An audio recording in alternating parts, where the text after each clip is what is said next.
on. Come Welcome on. to the final episode of the football season. It's the Top 4 podcast. I am joined by Oscar, a Chelsea fan. It's finally over. Woo! Can you guys hear the crisp? Finally over. Can you guys hear the crisp in Oscar's voice? You better believe it, baby. He's got a mic. Well, is it that much better, yeah?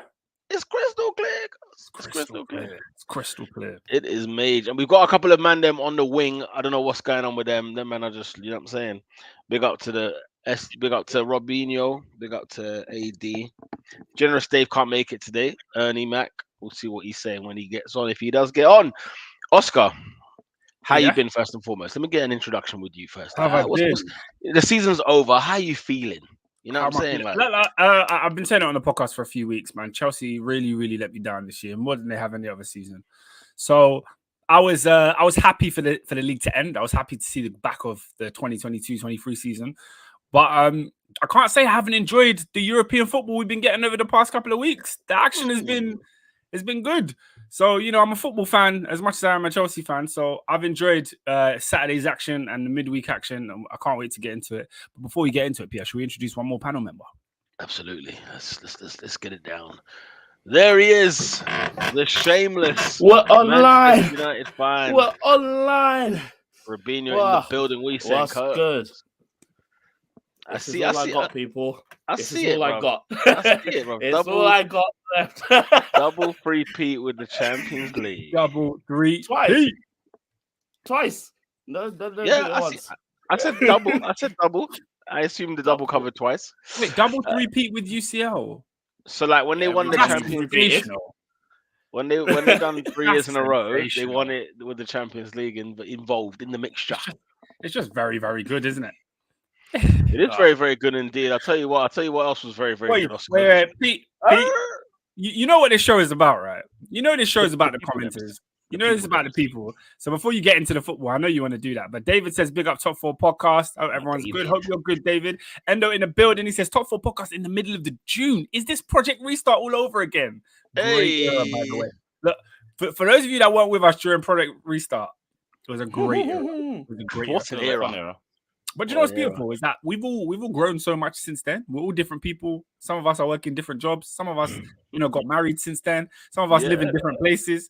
Like you guys that were there from that time, I've seen us progress, man. It's a beautiful thing. Big up all of you, man. Yeah, big up everyone, man. Yeah, we've come a long way, man. We've come a long way. Promotions and that. You know what I'm saying? Nath, shall I big up Nath? He says, hold tight the 3-point collectors. Big man, there was like 3 games. Wait. That's the 3 points. No one got 3 points. Where have these points come from? I need to know.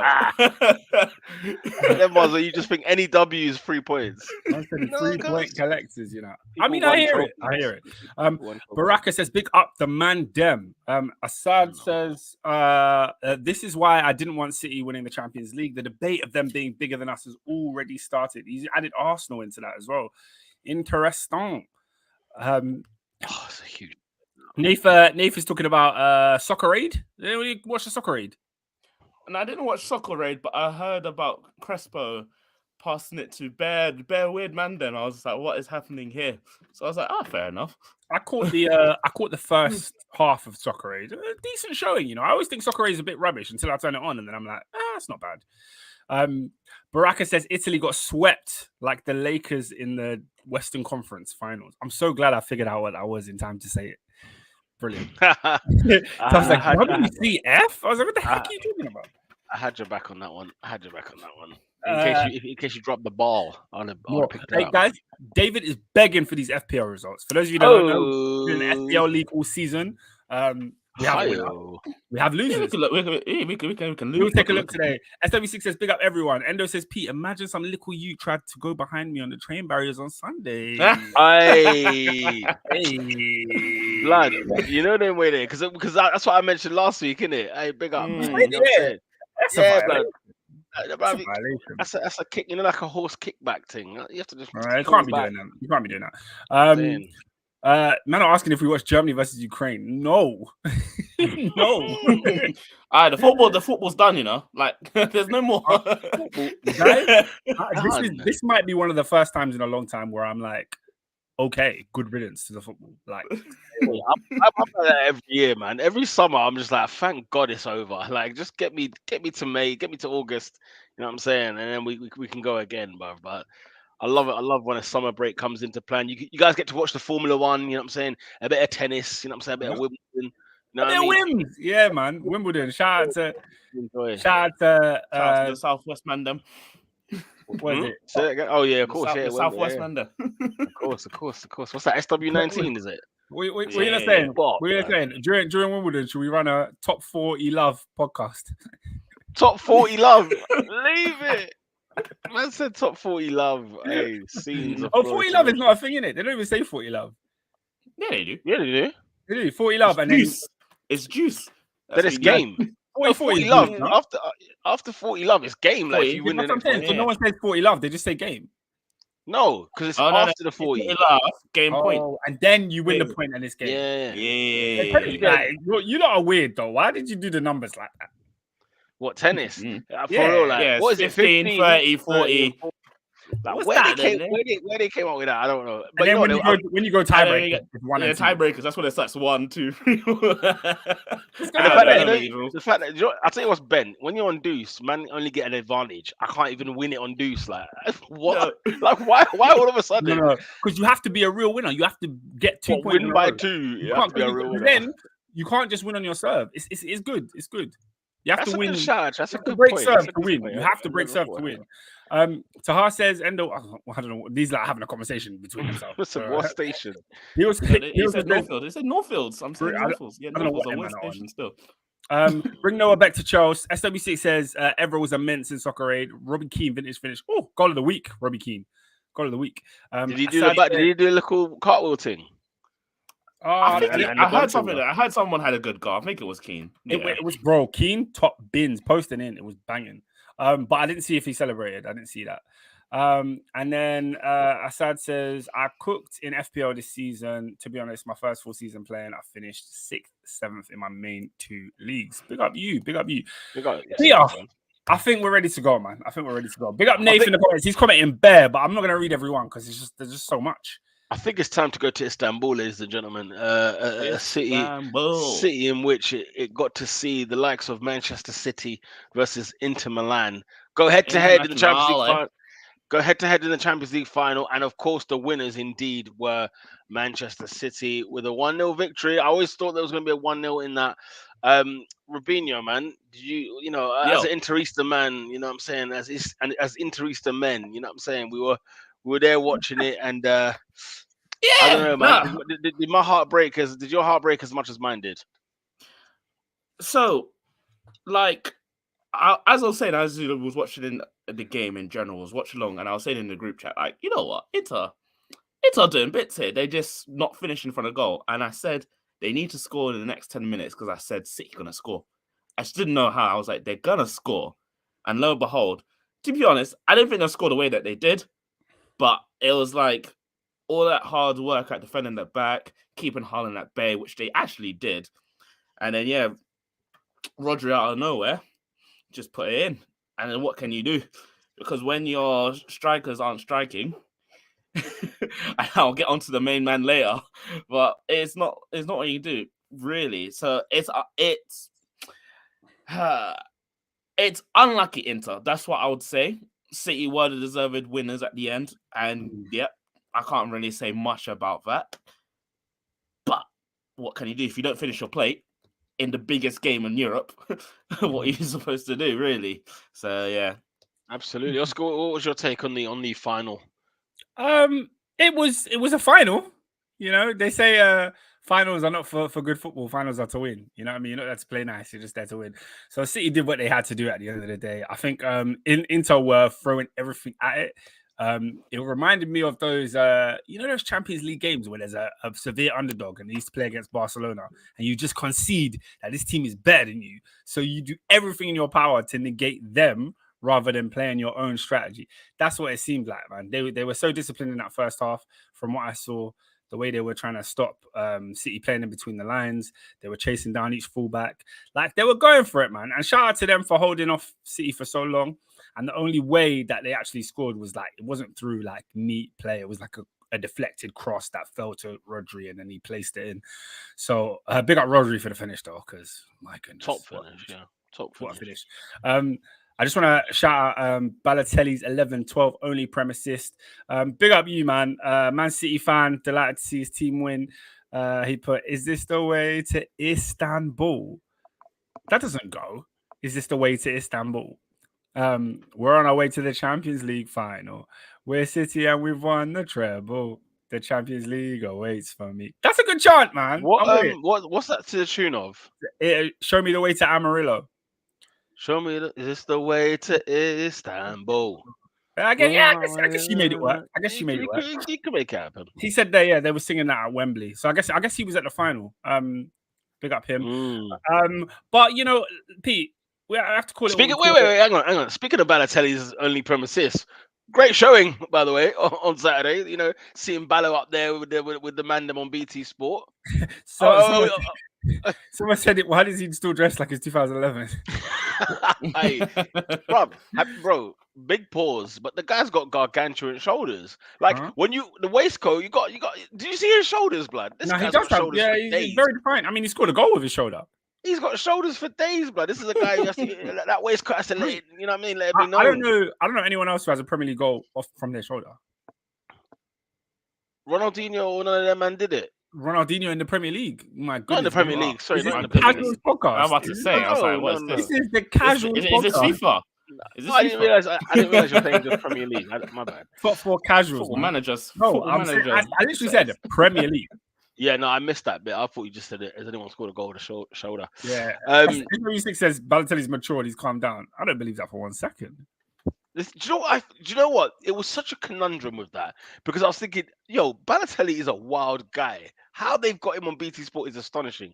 Yes, he didn't say much, and a part of me was like, if you're not going to say anything, why are you there? Like, why is he even there? Kind of thing. But you needed him there, if that makes sense. Look, he's not. I just don't think he's that media kind of guy that's going to give you, here's the great analysis of the teams and he's a bit of a character in it. But I didn't think he was ever going to be that good. But it's a great coup. You know what I mean? The guy was a memorable character for Inter and a very memorable character for Manchester City. So, there was a lot of people that I played for both teams just at the finals, which I found interesting. Obviously, Vieira was there. It's funny, because people obviously were like, was it just Vieira? Obviously Mario, but everybody associates Mario with Man City, isn't it? And yet, what you forget, we're in England. But what I'm saying, what you forget is he won the Champions League with Inter. I still don't believe he was in that squad. I mean, you said it. What do you mean? Mourinho has a famous story whereby he was talking about they were playing Ruben Kazan that season, and he told Mario at halftime, "Brother, I need you, okay? Please." I think he had a yellow card in the first half or whatever it was. And said, "Yo, brother, I need you to, calm down. You're my only striker. Milito's injured, Eto's injured, and I think there was another guy who was injured.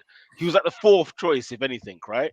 What does he do? Second half, straight in, pow, straight in already. You know what I'm saying? Like he got the sent off straight away, and Milan had no strikers for that game against Ruben Kazan. Yeah, no, he's a Champions League winner with Inter. Yeah, I guess. So she's a treble winner as well. He's a treble winner. SW6 said, he's a prominent member of that squad, of the Inter squad. And obviously, it's the first year I remember of him. He got, I was just about to say something so dumb.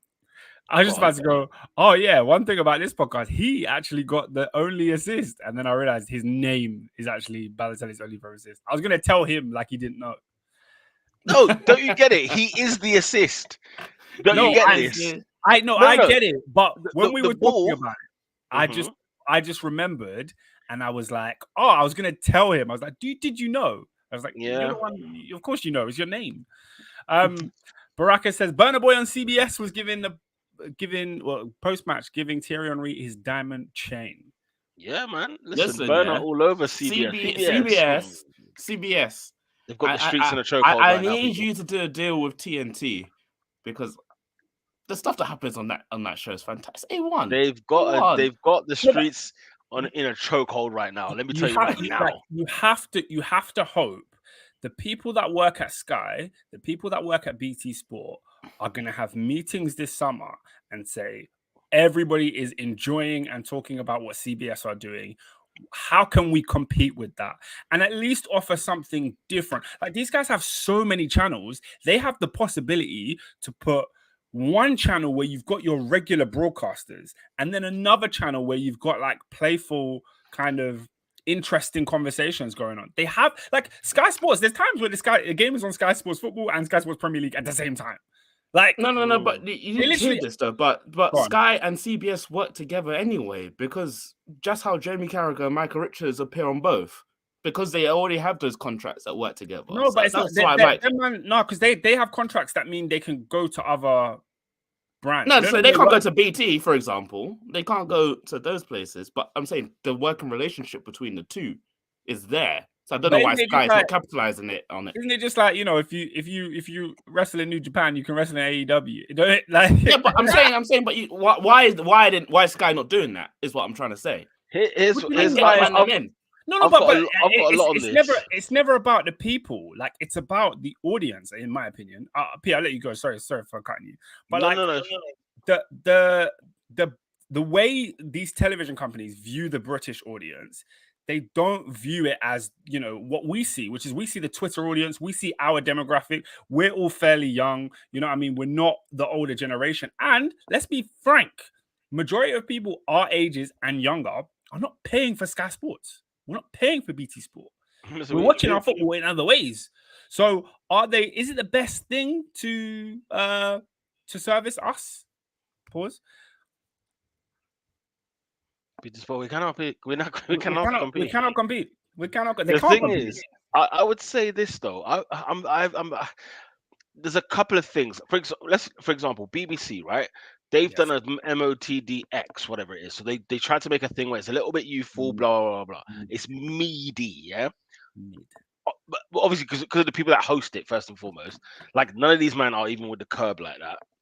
But also, like a place like Sky, I think BT Sport are a bit more relevant and probably more open to this idea. But Sky seem to be like, look, our audience is this, right? In the UK, our audience is predominantly, you know what I'm saying? And we're going to cater to that. Hence why your Soccer Saturdays and the like have lasted so long, because it draws numbers, right? And as they've tried to change those presenters, I don't know if you've seen, they've actually gone down. You know, like for us, sorry, like for us, like you see the banner, like for example, when Merson, Ali Alan McAnally, you got friggin' Alan Thompson, Thompson. I forgot the first name now. I think his name's Alan Thompson, but Thompson from Liverpool. You had what's my man's name from Arsenal? He's just gone. The Scottish guy. He's just gone out of my mind. Charlie Nicholas. Charlie Nicholas, right? When it had all that old panel, Letitia and all that. Yeah. It drew friggin' crazy numbers. The UK was watching that, right? Now it's gone youthful, and it's gone with the Clinton Morrisons, it's gone with the Lee Henrys, it's gone with all these kind of people, and Sherwood. It's not drawing these numbers anymore, right? No disrespect, though. No disrespect. That's ridiculous. Like they didn't go for their programming has not changed in any way. They just changed a cast that builds chemistry and works together. My biggest thing when it comes to television and broadcasting, is chemistry. We like to see on-screen chemistry. We like watching Stephen A. Smith and Shannon Sharp because we know them, we understand them. They built that with Carragher and Neville. Stephen A. Smith and Shannon Sharp. You know what I mean? You know what I mean? Skip and Shannon and Skip, I was about to say Skip. Stephen A. Smith when he was with Max and when he was with my man Skip. Yeah, you know what I meant. Yeah, we like the relationships, and right now, Micah, Cara, Thierry Henry, and Kay Abdo have made a great relationship that people just enjoy watching. Shout out to Nate, he enjoys it more than me. But they have banter, they have jokes, they have rapport, and the rapport goes back to things that they've done. So in next year, when they have a Champions League game and it's at Inter, Michael Richards can go Internazionale, and all of us get the joke from the year prior because we've continued the watch, and it's almost like it rewards you for watching. And Sky Sports have tried to do it. They tried to keep pairing Keane and Michael Richards because they know that's a little entertaining thing. You know what I mean? They do it, but there's too much of a mix and match, in my opinion, to build a strong relationship. And I've said it for years, yeah? Monday Night Football, every Monday night, whether there's a game or not, they should have an hour where Gary Neville and Jamie Carragher just break down what's going on the weekend. They should do it every single week. And sometimes they put like Neville on commentary and Carragher's in the studio with Kasper Schmeichel or whatever. Like, bro. Give us the Jimmy two Floyd people that Hasselbank. Get the give us hell the out of two here. people that are entertaining together and do it all the time. Yeah. And you'll get these ongoing jokes and ongoing storylines that you feel like you have to continue to tune in for. And it will be entertaining because they're friends. When you put Patrice Evra in a room, which is, by the way, sorry to interrupt, Oscar. That is a madness at their friends. yeah, but you work Never with on someone for Carragher. long, you work with someone for long enough, you become friends. Now Henry and Carragher are friends. Was that a case maybe a year ago? Probably not. They probably weren't boys. But now they probably are. They probably have each other's numbers, probably, you know what I mean? Because they work together and they build a chemistry. It's like us lot. The reason people love this podcast is because we all know each other. We get onto each other based on the stories, and people want to come in and they know instantly. When you watch a result, I want to hear what Peter's going to say because Arsenal lost. I want to hear how Robin's going to get out of this one, how Oscar's going to try to spin Chelsea's loss. Like, we lack those relationships. So why they don't play into that and they give us, oh, you know, here's Tim Sherwood for the Tottenham side, and here is Paulo One-Shot for Man City, and these guys don't know each other, have no chemistry, nothing. It's just pointless. Yeah, like I get the idea. They try to bring a next, player of this club and next player of that club, and they try to marry it and whatever else, and that's fair enough. And funny enough, CBS do it with the hosts. Yeah, no, for sure. You know what though? I disagree with this comment. Because let's be real, a lot of let's read the comment before read the comment before you respond. I also think it's a culture thing. The people in this country typically won't take to American chemistry style. Nowadays, let's look at all the stuff that's happened on TV. Most of the UK's TV has majority been American. Majority. That's always been growing up. Like, you can name all the sitcoms that we've watched, all the major events. We watch American TV too, so I don't think it's a thing we won't get it. The only thing that we wouldn't get is like if American stuff tries to become British. Take, for example, the In-Betweeners, the American version. Absolutely failed.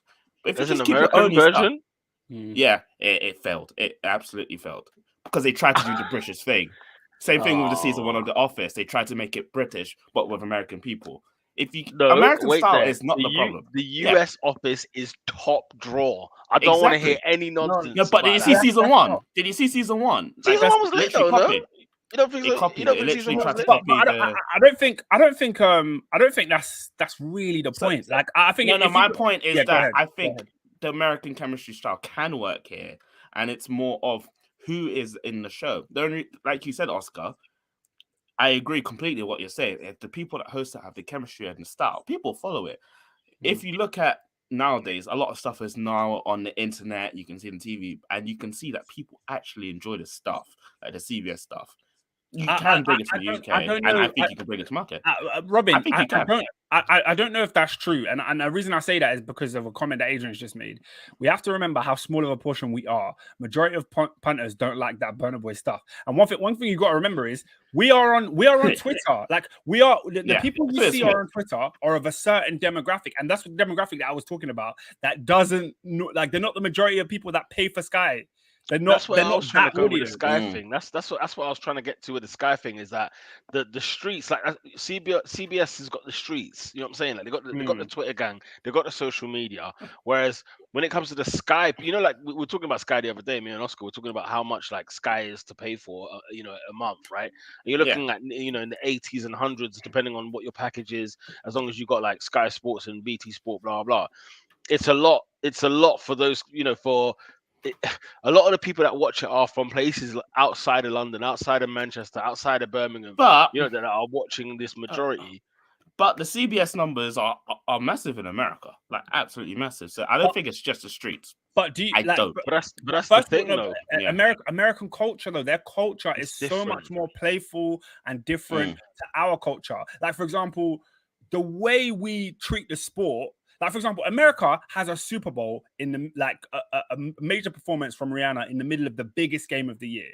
Whereas they only started introducing performances to TV shows. Remember, they tried to do the performance for the FA Cup and they scrapped it because people didn't like it. When we watched, I think it was Pitbull was doing a song. We all went on this podcast and complained because we were like, "What the hell is Pitbull doing there?" Now, what's her name got booed out? Did you know? Now it's Burna Boy. We like it because it's what we want to listen to anyway. So there's some people. Do you know what? You know what I was gonna say? That BT Sport mugged the ting. They mugged the ting. They didn't show Burna's part. They came back after Burna came off. But do you see? They showed Anita's part. That right there is exactly what we're talking about. The audience that BT Sport is catering to don't know who Burna Boy is, and they don't care. If And they that's do, the they people don't that care. pay their bills. I just found it, Surprising I found it seeing- hilarious. I found it because they were like, "Oh, Burna Boy's up next." Went to What ad I break, was- came back. what- He was not there. What surprised me the most was seeing a person like Jamie Carragher know who that guy was. Maybe he was briefed, whatever, but knowing who that guy Aye, that was, was and funny. then danced with him. And I'm I like, know. I was like, that blew Aye. me away You don't- because I you don't didn't know expect it. you don't know Jeremy Carragher's playlist. Yo, you see Jamie Carragher, yeah, different breed. You don't know But his like, playlist. as Oscar said, like I genuinely think the thing with Sky, BT, and the like, BBC and so on, is that they have an audience that they want to cater to, and I think things like Match of the Day X and Saturday Social on Sky and things like Soccer AM, they tried to be like, okay, what do the kids want? And they didn't get really the equipped people to do the job, if that makes sense. It's almost like they haven't got the right whistleblowers. I don't know what the term is or what the focus But groups. it's also going to be interesting because what I put in the group chat earlier, a lot of the UK like newscasts also are happy that BT Sport's going. So, for example, the Telegraph put today that they're good riddance of BT Sport because apparently their which I teams thought and was stuff is weird. crap. Wait, I thought that was weird though. Pause, I thought that was a weird stop. article. Everybody stop. BT Sport has been like is going. What do you mean? TNT. So if you read it, it's going to TNT Sport. So is that a takeover? Did TNT Yeah, I told you it's a full-on takeover. Wait, it's Oscar. really Ted Turner. Oscar, I told It's you. Ted Turner. I don't know if you don't remember. It's really Ted I Turner. don't know if you don't remember. I told you this at Christmas because I found out from a guy who works at BT, like a girl who works at BT, and she's like, "Yeah, BT Sport is gone next season. They just hadn't figured out what the name will be called. Like it was in the pipeline for ages. They were going to change it." Guys, hear me out. It's the same company owned by Ted Turner. Is that what you're telling me? It's TNT So BT, Sports. so BT, the overall company, that's not going away. Okay. So BT, like the networking and stuff, that's staying. Yeah, British Telecom is still there. Yeah. They've sold the sports. So the TV sports channel has been sold to Ted Turner. Ted Turner. And the thing is, you know what's crazy? What's even more crazy about it is that BT Sport losing sports, or BT losing sports rather, is a howler. If you don't know what the only thing that's going to withstand the test of time on TV is sports, if you do not get that, honestly, I'll be big up SW6. Says it's his billionaire Ted. I told you, Monday Nitro. Oscar, do you know what's so funny? Monday Night Raw is going to be on TNT Sports. Yeah, ain't that a thing? Ain't that a thing? Deep it. Listen, wrestling, all wrestling does is it just goes in circles. It's full circle. You know, like Vince was like, I bought my competition. Now the competition literally is back on TNT. Nah, man. Adrian said the best we would get is Joe Tomlinson for Football Day. First of all, respect Joe Tomlinson, man. Good lad. He's Joe Tomlinson. I'm probably sure I've seen him. That ginger guy. But you know what? He's happy go lucky. If you look at the likes of, like, you know, like, let's say a Filthy Fellas, or let's say, like, I don't know if you know what Front Free is, or like The Club, or things like that. Like, if they kind of threw these kind of things on TV, like the streets watch it. In fairness, PR, they do that with the Sunday Social, but they do it very tamely. The Sunday Social is Oscar. The Soccer Social is very, or is it Saturday Social? It's very, very engineered, very tame, very like engineered. I don't feel like go full blast. Yeah. Listen, when I saw what's his name, Expressions was on Sky Sports, I said, "This is not the normal Expressions." Well, big up Expressions on that note, because he kind of kept it a buck though. Like, he still kept it a little bit, like, you know, them way there. He was still doing that kind of thing, and he still ran his like his sort of his similes, his innuendos. He still ran a few of those, but like very, very, very tame kind of thing. But at the same time, like if I'm trying to think of something that just lets people run free, man. There's a few things that just let people go, and you're like, yeah, you know what? Well, that's what we're hoping. Well, like I said, because Jake Humphrey is now gone, and that's what I'm saying. They I don't know who's going to be the next host of the Champions League next season. Well, that's the thing. They lost Gary Lineker 1 year. They got rid of Gary Lineker 1 year. Then they got rid of Jake Humphrey the next year. And I'm thinking, who have they got in line to do this? If it's gonna be my man, Rio. what's my? I'd allow that, man. I don't know it. I don't really know it near it. Like if it's gonna be what's my man's name? The guy that does the overlap. He presents the overlap when they do like a live debate show. I forgot Josh my dog's Denzel. name. Like if they get somebody like him, for example, it's like okay, all right, whatever. But like, is he gonna give me something like different? Am I gonna get something different from what I could have got from like Jake Humphries? For me, the presenter doesn't. I don't really care about the presenter. The presenter is just a presenter. Your pundits is what counts for me. Don't get me wrong, Oscar. Look what Kate Abdo is adding. Listen, when the presenter was A1, do you know who I really want on there? Yeah? And this is just Italian bias, but I'd love friggin' Jimbo, James Richardson. If the guy who did Galazzo, if he took over the show, my days, guys, you'll be getting A1 content. Let me tell you, bro, he's the guy, bro. But yeah, shout out to Endo. He says, oh, I remember Ed Chamberlain. I was so gutted. I was so gutted when he left and he got in my man, David Jones. Like David Jones is all right. Again, I don't really care. David Jones is so he's so forgettable. Like but Chamberlain was the guy, man. Ed Chamberlain kept it a buck, man. I liked him, but he liked sport. Do you know what the thing with Ed Chamberlain was? He loves horse racing, and left to go to ITV and do horse racing. Like that was legit his reasoning for leaving. And it's like, what can you do, man? You can't really like. There's one more comment before we need to go back to actual City. I didn't even talk about the game. The man that are saying Champions League needs to go back to IT Sport. I hear it. But I hated ITV Sport when they did Champions League because they always went to break when the Champions League anthem was playing. I hated that. Yeah, no, I always went to ad break. I'm like, why are you doing that there? Just after, yeah. No, it was like during the anthem would start and they would say, "We'll be right back." I'm like, "Oh, I want to hear this." Yeah, all the time. I remember that. All the time. I was so plus also ITV Champions League reminds me of when the Champions League logo was all like silver and that. I love that. No, you know what? That's nostalgia, but leave it there. Leave it there. It's nostalgia, but leave it there. I can't like. Do you know what it is for me? It's ITV, but it's not ITV. It's Clive Tilsley himself. That man, his voice is Champions League in my head. Champions League voice. Yeah, he's not commentated on Champions League for well over 10, maybe 15 years. But when I hear Clive Tilsley talk, that I think of Champions League. Van Nistelrooy used to do that every time. I was going to say, you've heard him with Man United games as well. Like when he commentated on Arsenal, I don't care. He was a biased Man United fan. Fan. I don't. The passion he commentated on United with was outrageous. when he commentated Arsenal games, it felt uncomfortable for me. It felt uncomfortable, like it felt just uncomfortable for me. Whereas when it came to Man United, the guy was there. When it was Manchester United, he'd be like, Van Nistelrooy, a goal for the Brits. And then when it's Arsenal score, he'd be like, it's been a long time coming. Arsenal have found the net. It's like Bergkamp, and you hear the crowd, and then he's like, it's there. It's been happening for a while. No, it's a brilliant ball by Robert Perez. Was gas, but it's Beckham. Skulls. He did it right on cue. Like, you know what it is like when the ball hit, you could hear the leather of the ball getting hit with the ball with the boot. Yeah, and he was like, you know what I'm saying, and then he would say, he was on fire. I can't lie. Do you know to bring it back to the game? When I think back to Manchester United's treble. It was Solskjaer has won it. That famous line from Clive Tilsley on ITV. And now, what's the line we got? It was once, twice, 3 times the champion.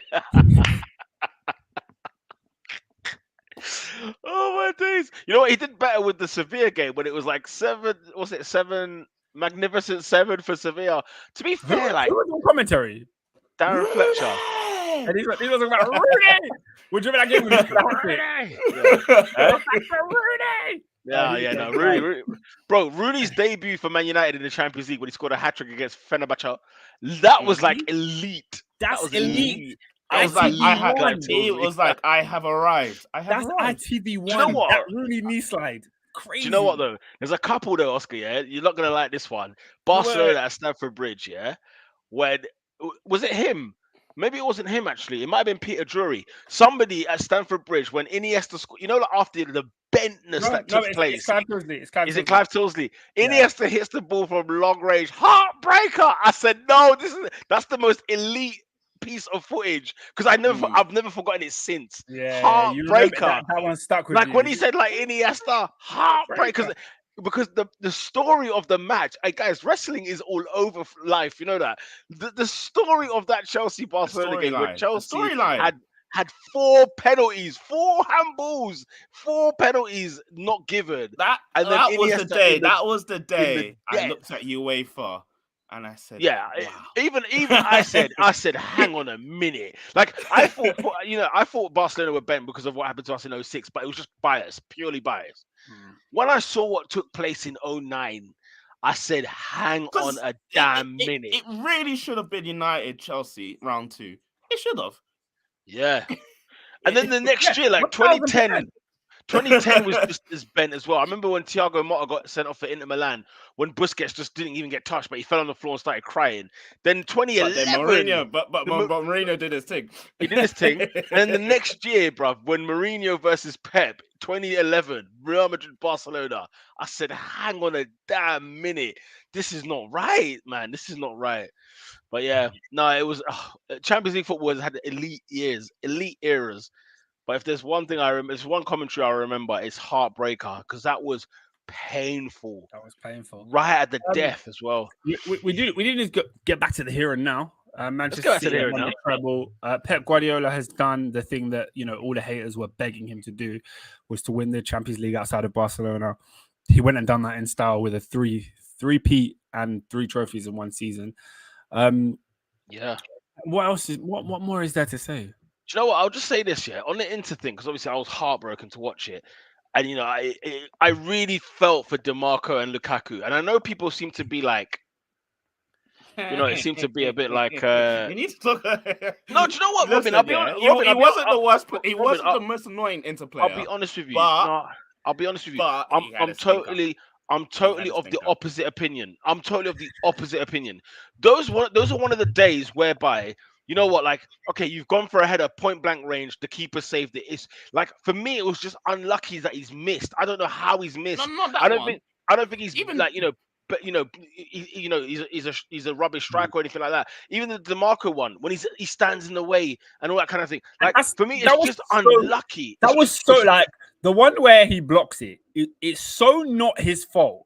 But Twitter cooked him for it. And I was just like, you know what? And it's because it wasn't the first time. That's true. That's true. It's not the first time he's done it. His reputation goes before him. But look at the situation here. Yeah, Lukaku's header straight at the goalkeeper. Yeah. And he had no time. Do you know what I do blame him on that one? Because he had space on the right. I don't think he has space to angle the header. Like, if you watch the cross back, it's so quick. My point is this: everyone blames Lukaku for going straight at the goalkeeper that he missed the sitter, but when DeMarco has the header and he goes straight into Lukaku's leg, nobody blames DeMarco, they blame Lukaku. So it's like Lukaku's reputation has come into this game. If it was a different striker, I don't think he'd get the same. If Zeko did what Lukaku did, I don't think we'd be here talking about Zeko. I think it was too early for Lukaku to come on. I thought Zeko was very unfortunate to get injured. Lautaro Martinez. Too early? I'm sorry. As in, because when he got injured, Inter needed something, bro. I'm not gonna lie to you. Yeah? When Dzeko came off, I was a bit like, okay, fine, because Inter weren't giving nothing. I thought Inter were more threatening. I thought when that came off, I was like, we're losing something. No, here's the problem. I'll tell you what. The more main threatening. problem. I'm saying more threatening. I don't think the main problem for me though. The main problem for me was this. Yeah, simply this. I mean, Denzel Dumfries, if you could find a knife that day, I mean, if there's a few people you wanted to cut, he's one of them. Barella could not cross the ball to save his life. Nicolo Barella, of all players. Yeah. I was so annoyed. I'm watching the game thinking, I've watched you ping a ball into the 18-yard box about 20 times this season, right? And I've blamed the striker for missing if you haven't scored, right? But, the through ball from the one game that you actually need to do. The one. You know what I'm saying? Then I, the idea that Mkhitaryan was on the bench, I just thought, oh come on, like let's get Mkhitaryan on. You know what I'm saying? Çalhanoğlu, I get it, in Istanbul, he's in Turkey. You know what I'm saying? Boom, boom, boom. Did niche, right? And the quicker they got him off, the better. And it's just, I just felt I will I will I also felt say like they this. were there to be taken. City were not City that we've watched in the Premier League for the last 10 Yeah, they games. won. You know them ones. Like it was so frustrating to see. I was heartbroken, man. You can ask And Oscar. I was with him. I had my head in my hands. Like when DeMarco hit the bar and then the the Lukaku miss, right? And then Lukaku's one. Like like that sinking feeling in your stomach. Like it was like something like someone's passed away. Something hit me where I was like, this Yeah. is done. When It's when over. when Lukaku missed, Oh, I just felt sad. I do you know just what's felt funny? so Yeah, I thought it was over when Lautaro Martinez missed the back pass, right? Because even Pep why did he Guardiola not fell to his pass? knees. But Yeah, I was like, why did he not Pep, pass? Pep Guardiola He was went for on all goal. fours, right? Yeah, and it was like Yeah. we can cuss Lukaku if you want to, but my guy Lautaro passed it to the keeper when he had Lukaku open goal in space. Do you know what I mean? There, like, let's give something really to annoy this guy with. But at the end of the day, and I it's just think like I think a big part of the frustration is that like City weren't the best City they could have been. You know what I mean? Like Inter had chances, and you feel like if Inter had just made the right decisions in the final third, we could have at least forced an extra time out of it, but they didn't do that. I want to go back to one comment, which I think is a bit of hateration. It's a bit of sauce here. Sorry, not this one. It came from Endo. Have I missed it? Flipping heck. Oh, I went too far. Sorry, Mate, guys. for me, when Lukaku came on, bro, for me, he didn't change the game. Let me not be very clear. Let me make that statement because He did. no, wait. What I'm saying is like he was hanging out on the right hand side, and that was frustrating us watching it, right? But Inter had more chances when he was on the pitch. Now, whether that's a contribution to him or whether they just thought, look, there's a target we can go and hit with, where we can either give it to Lautaro or give it to thing. Because Dzeko was feeding off scraps, not a fault of Dzeko's at all. I just blame the Inter Milan midfield because the Inter Milan's midfield and all the wing backs were not doing what they've been doing all year long. But in the same breath, guys, like, Inter Milan gave everyone a tutorial on how you defend against Manchester City. Exactly. And what's so funny is like, half the team isn't even Italian. I was sitting there thinking, you know what? Fair play to these Italian teams, because even if they haven't got Italian players, man, they've got Italian managers who know how to do this. Because in all three finals this summer in the European sort of stage, the same book. Everyone's read off the same frigging book, whether it was Roma, whether it was Fiorentina, and now Inter. You know what I'm saying? We only praised Inter's one because it was against Manchester City, whereas Roma's and Fiorentina's, it just seemed like, man, this is boring. This is tough. Okay, it was against West Ham and Sevilla. Fine. You know what I mean? But honestly, it like was, man, it was Ernest was frustrating. saying that was saying that Inter was nothing in that game. I'm like, no, did you see like what they were doing throughout? I know none of fired through it. I was like, No, did you see me? Did you see? If anything, Simone Inzaghi kept his job because his job was under pressure all season for losing the title last year to Milan. The only way City was scoring was literally out of the blue. Fantastic finish. Because Haaland was kept quiet all game. Every time Haaland had a chance, nothing was happening. They got onto him. The counter was there, but there was just literally nothing in the final third. So, no, kudos to Inter. You tried. You did try, man. You did what it is. As they said, innit, look up and be proud, bro. Because at the end of the day, like, the Inter Milan fans, they still love this team because they tried, man. They tried, and it's what the annoyance is that the thing that they were so hard done by is like. You don't lie about Dave. You said Siri ass. You said it was hard, and it was like, listen. In the comments, he said, "Robin, don't lie." I got the receipts. I won't bring them up because that's invasion of privacy. But the receipts. He doesn't want to put the data up on there, boy. He doesn't want to do it. Yeah, no, it's just it's the fact that there was City could have got. They could have got. They could have. You know what I mean? They could have got it, right? And they didn't. But they've won the treble, and City have won the treble. Because you see, you know what? Like 30 seconds later, I'm watching Pep Guardiola, and I'm like, oh, look at him. Look at him. He's done it again. He's done it again. Which I'm surprised. I thought he was the 2011 team, but I was just like, Balotelli says, well, love for us. Show us some love. No, for sure. It don't cost nothing to show some love. Yeah, like, showing some love, man. No, we have to. Listen, Man City, at the end of the day, like, when you look at what they've done this year, right? Like, overall, FA Cup, Premier League, Champion. By the way, the easiest competition they won this year was the Champions League. Let's have it right. They walked the Champions League this year. Yeah. I mean, Bayern Munich. Did they have Real Madrid, Yeah, Bayern it Munich? wasn't an easy route, but they It wasn't slapped easy, everybody. but they slapped everybody. They gave Leipzig 7 this season. You know what I'm saying? I know Erling Haaland got 12 goals. Let me be a hater for just 2 seconds, and we'll get back to the good. I'll be a hater for just 2 seconds. Haaland scored 12 Champions League goals this season, in which 2 of them, I think he scored 7. That's all I'm gonna say about that. That's all I'm gonna say about that. He didn't score in any semi-final. He didn't score in the final. That's all I'm gonna say about that. I said this on the podcast a couple weeks ago. I said if Haaland bags against Real Madrid and he bags in the final, it's looking like a real Ballon d'Or shout. The fact that it looks like City could have won this Champions League without Haaland. It's a bit like we know for a fact, he contributed heavily in the league, player of the season in England, and in the Champions League. Like he scored 12 goals. I mean, no, because let's be real. So you 12 Champions League goals, though. Not in the knockouts. You say not in the knockouts. Yeah, let's be real. 12 goals is a fantastic return. However, when it comes to Manchester City, they have failed and failed and failed in the Champions League, and it was about doing it on those stages: the quarterfinals, the semi-finals, the final. Because look, bro. Two misplaced passes or 2 correctly placed passes, City could have lost this one again. You know what I mean? Yeah, and we would have been here talking about, Pep bottled it. No responsibility goes on those players. No one talks about them. The only one that catches any flack is KDB. He's the only one.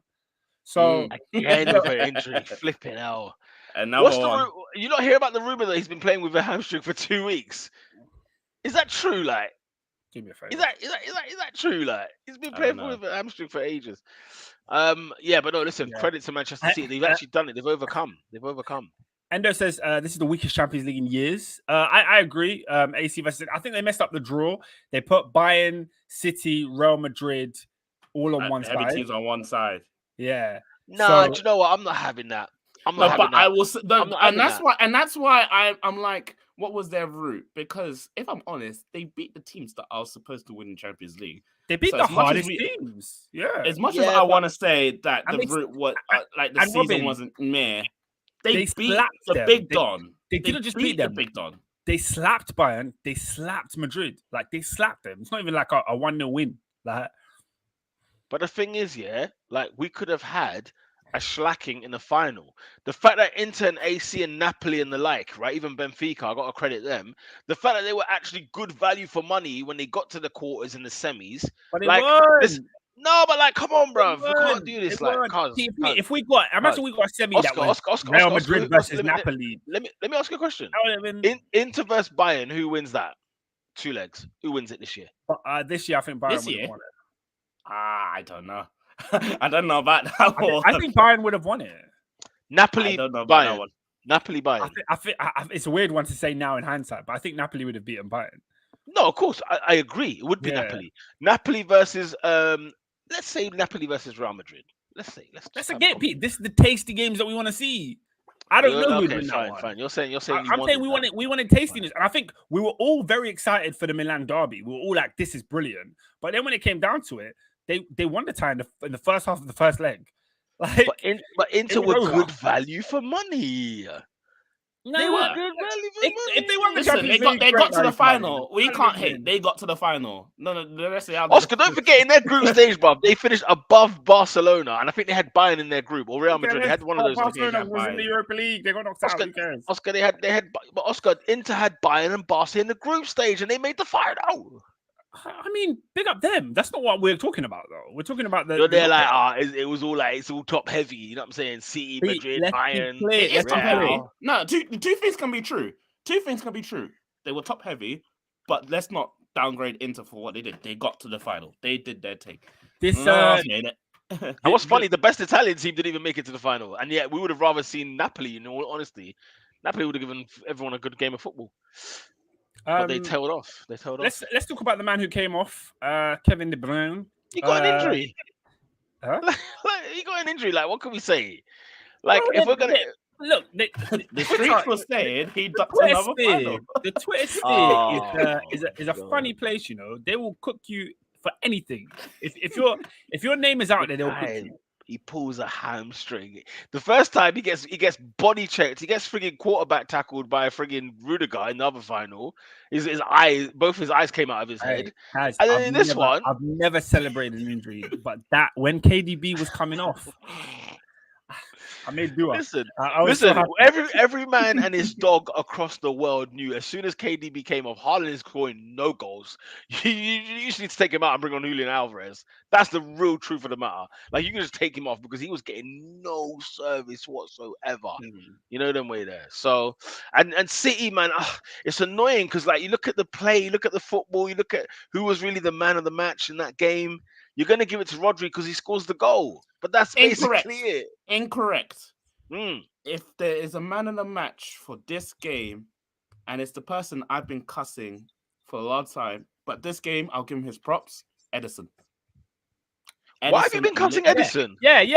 Hold that one, Robin. Because that was that. stinky. Why are you cussing Edison? That was stinky. And No, Adrian because backed I it don't too. believe I'm gonna it. draw Adrian too. No. Adrian backed it as well. Adrian, Yeah, come no, outside. I've been listen. I remember the first time we played against him. I said, "Nah, this guy, I'm onto him." Because even in the game itself, let's not lie. Oscar, he made a howler, and it was Lautaro Martinez that messed it up. So let's not do that as well. Okay. So, Was it a howler from Edison or was it a howler from It who was was- the centre half? it was a howler from Edison. He in the second No, half. listen, he proceeded to Akanji, make what, bro, like 3 world-class saves. Man, Akanji looked like, yo, I'm ready to get hooked, blood, because I don't want any part of this. He got shook up one time and he wanted no part of this game, bro. Yeah, there was a moment where Akanji was begging to come off. Man. But yeah, no. Literally, Edison, Robin. I literally said, Show have no, shame. Have Where shame. were you in the I'm gonna GC? be These men were ashamed. cooking Edison. Where were you? No. Have I'm shame. saying, I'm quite literally said that Edison literally won them the UCL. Quite literally, there was those saves, even though Inter should have done better, those saves out of the blue, like some of them, I'm like, how have Inter not scored here? And it was Edison. Do So you know I what, have though? to give him his props for those. Robin, you're an Interista like myself, yeah? I'm not having you say Inter should have done better. Besides Lautaro Martinez's chance, the other two are simply the luck of football or the unluck of football. Because it was also, like I've been hearing that people are not saying it's an outstanding save, right? And I'm there like, no, it's a great save. Like, it's a great save as much. I don't think it's like, Lukaku's Mr. Sitter. I'm not looking at it like that. DeMarco hitting the bar, he's locked the keeper. He's got the bar. Again, like, two things can be true. Oh, come off it. Not in this can be. one. Not It in can this be. one. It can. Why not? Robin, you're telling me Inter should have done better. I'm with giving those two massive chances. props to Edison's because it was a fantastic save regardless. But I'm also saying there were other options that the strikers could have done there. And could have done better.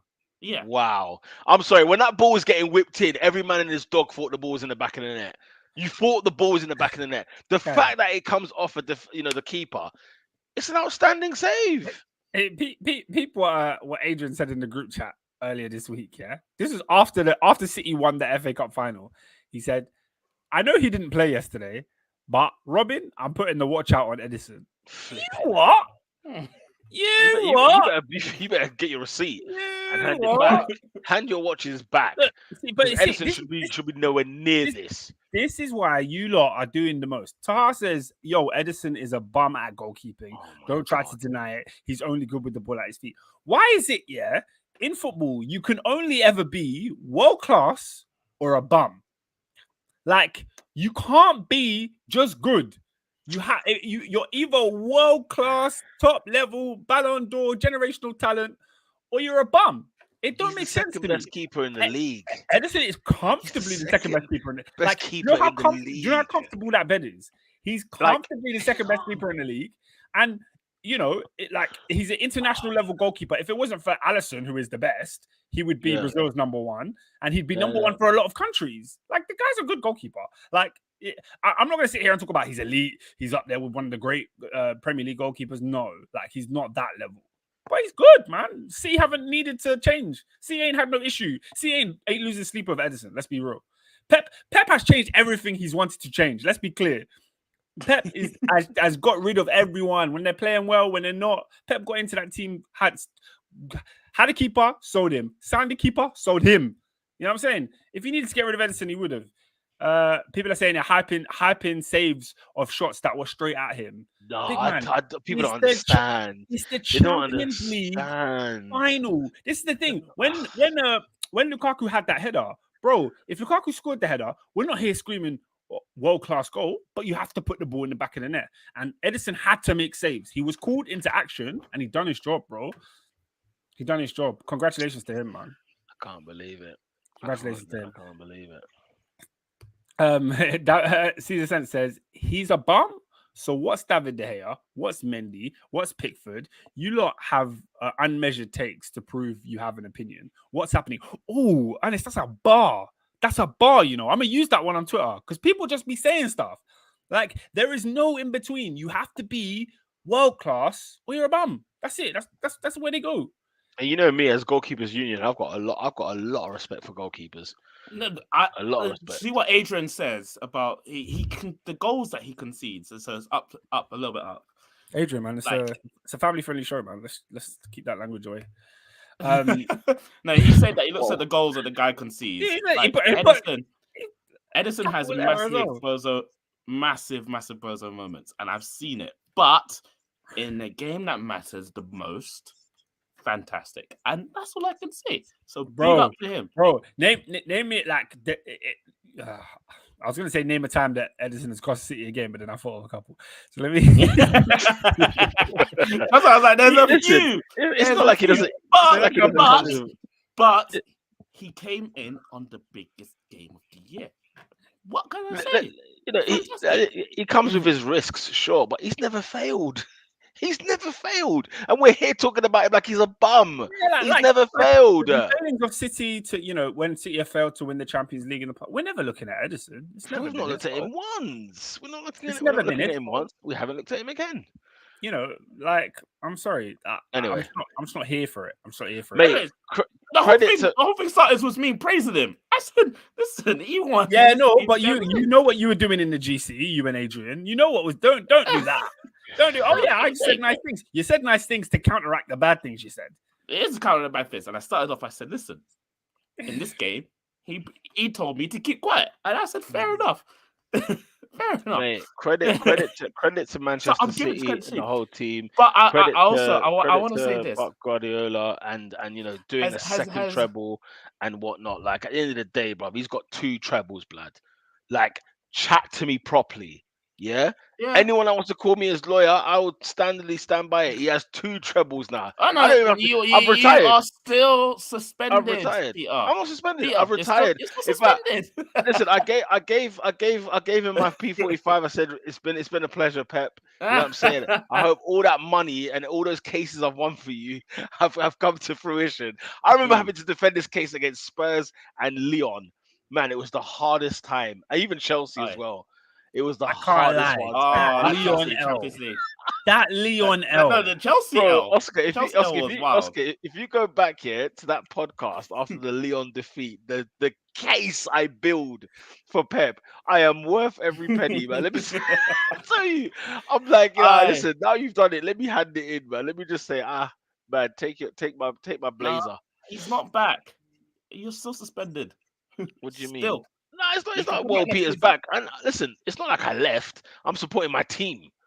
I'm not gonna be all like, hey Pep Guardiola. Like, of course not. Listen, the writing speaks for itself. Pep Guardiola is the greatest manager of all time. It speaks for itself. It speaks for itself. The only thing left he needs to do is he needs to beat Ancelotti's record, which is 4 UCLs. How many is it? 4. And what's he got? 3. That's light. He's got 3 now. Yeah, Balotelli's 11-12 only premises says Pep has repeated in 3 different leagues. I'm gonna be honest, man. I'm gonna keep it a stack with you. Oh, Bayern. Bayern Munich have won their league 11 times. Yeah. No, but listen. You laugh like I said a joke. I did not say a joke. I said a fact. No. The thing I always tell you guys, because I know this is a stick everyone beats him with. The thing I always tell you guys, go and watch his Bayern teams, bro. Them man there are not the same Bayern we got used to for 20 years. Yeah. And since he's left, they have never been the same. Okay. Since he's left, they won the Champions League. And they won a UCL. So what? So it's Barcelona. It's besides the point. What I'm saying is listen, the football I watched with my very eyes, Arsenal, It was Bayern Munich fantastic. in the Champions It was League, yeah, fantastic football. under Pep Guardiola, and I saw a team where I said, this is animalistic. Like he was literally not even like in the same kind of football, but the same manner of domination he did with Barca. He then brought it to Bayern in the Champions League. How he didn't win the Champions League with Bayern is a mystery. But at the end of the day, the guy took Bayern to another level. Let's not pretend. Let's not pretend. You're right, and Oscar's right. Yeah. Yeah, the Bayern is like, Honestly, the Bayern stick is ridiculous. It's a ridiculous stick to beat him with. It's not Listen, stick, Peter. It's And just do you know what it is? hands One free. thing I'll give him is this. No, one thing you can do, yeah. If you want to beat him with a Bayern Munich stick, is that if he doesn't win a league title in the Bundesliga, that's the stick you can beat him with. But the fact that it's like if he went over to the French league, yeah, won 3 French titles and left, right? Same stick as the Bayern one. However, Pochettino didn't win the league there. Also, Emery. People flopped the league. Where did Emery flop? He didn't win the league with PSG. Where did Pochettino flop? Didn't win the league with PSG. It's in France. In France, you've got teams that Monaco won a league, Lille won a league. But teams Oscar, Bayern have won 11 league titles. Oscar. No. Robin, I've got him. Oscar, I want you to name me every French side in the last 10 years. Every French side that makes the knockout stages of the Champions League. Name them. Name them. The one that knocked out Pep. Let's talk about Olympique Lyon. Olympique Lyon. He's got one. Monaco made it to the final. Semis. Make it to the semis. We was introduced. My bad. I thought we was introduced to Kylian Mbappe when he was dunking on that Manchester City. Which Emery lost, and that's the season Emery lost the league, yeah? Leave me alone. We don't need to go over this. You're right. The fact is, Thomas Tuchel. I'm just saying. Thomas Tuchel bopped in Bayern, yeah, and he gave Dortmund the league twice. He said, "Hey, I don't want this plate. You know this plate that they give out at the end of the season, this big silver charity one. shield. I don't want it. Dortmund, please have it twice." They said, "Nah, you eat." No, but Oscar, let's not go on. Like, let's not go on. Let's be real though. We've had some special teams in the Champions League. That Monaco, I thought about that Monaco team. Bro, fantastic. The thing is, we got pumped by that Monaco team before it was mature. We got pumped by them in 2015 before he even made it. Yeah, like Martial was still like, you know what I'm saying, pick me them. Like, he come out, pick me them. You know them ones there. What's my man's name? That one that Chelsea had. Bakayoko, like they had picnics them times with a friggin' with a what's it called? Chelsea still have. They had Berbatov in this team and they pipped us when they went to City with Radamel Falcao and co. Brother. But yeah, I got a couple more comments. I'm gonna start off with this. I thought I'd be more annoyed that the treble has not been won by another team, but I was like, it's City. Fair enough, because I feel like if it was any other team, let's say Liverpool or an Arsenal or Chelsea that did the treble, I'll be fuming. But I don't know enough City teams. Only Balotelli is the one I can. You know what? I know you speak on a bear. And I was like, I'm not as annoyed as I thought would. So I was like, yeah, this is start of something for City. Just need to keep it up. Another thing is to keep it up. Another thing, have you seen Jack Grealish in the last 3 days? Brother. My gosh. Brother. Have you seen him right now? He got onto full the kit the next day. No, he's still in full kit now. He's not in full kit now. He's not.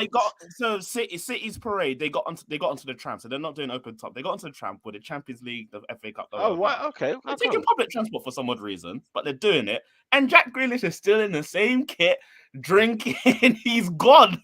Drinking rum and Red Bull, boy. He's on a 3-day bender. I can't believe it. There's a couple of comments here talking about Robin. You're not being fuming. Adrian says that you're not fuming.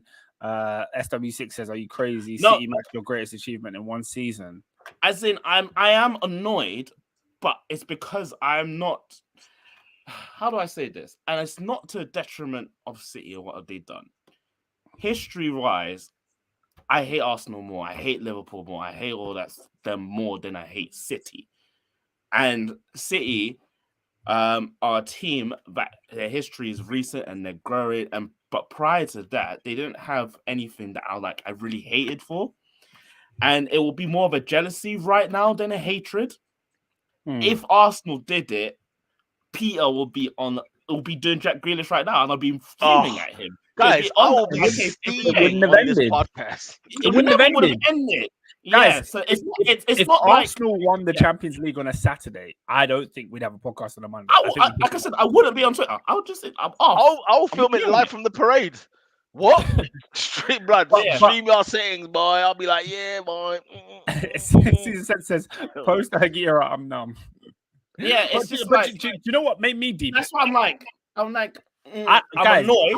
If you ask me on Saturday, I saw the parade today.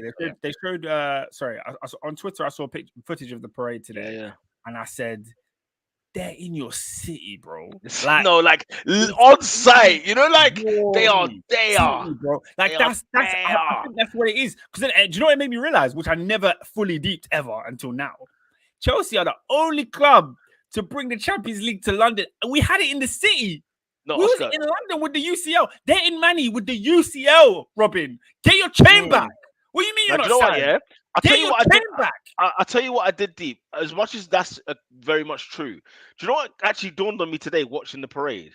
What's that? That City and Manchester United are from the same city. Black. That's what I'm saying. That's the point I was making. No. That's what I'm saying. That's what I'm saying. That your point is true. As in Chelsea are the only ones that have done it. But when I look at Manchester, the city, I think of Man United. I'd never think of City. No. It's joined. No, bro. Like when I've gone to Manchester, every time I've gone to Manchester, in my mind, and don't get me wrong, I've gone to City away many times, but I've gone to Manchester thinking like this is like the Nevilles and rare. You know what I'm saying? Like that's what I think of. I don't think of Richard Dunn. I don't think of One Chop. I don't think of any of those guys. Gota. I don't think of any of them man there. I think of like name me the Mank from Manchester City's team. No, there's ever. None. Wait, name it. Ever. But in my mind, every time I go to, if I'm in, like, I see the parade route was in Deansgate. Deansgate? What? That is like fully. That is to me is like Trafford Centre. Like that is Trafford Centre to me. Do you know what I'm saying? So when I saw it today, I was like, right. Imagine it's like you see Chelsea. If they do a parade, they do it on the King's Road. They're down at the Fulham Broadway thing. But it's Oscar. This felt like Man United. This felt like Spurs going down Holloway Road. Do you understand what I mean?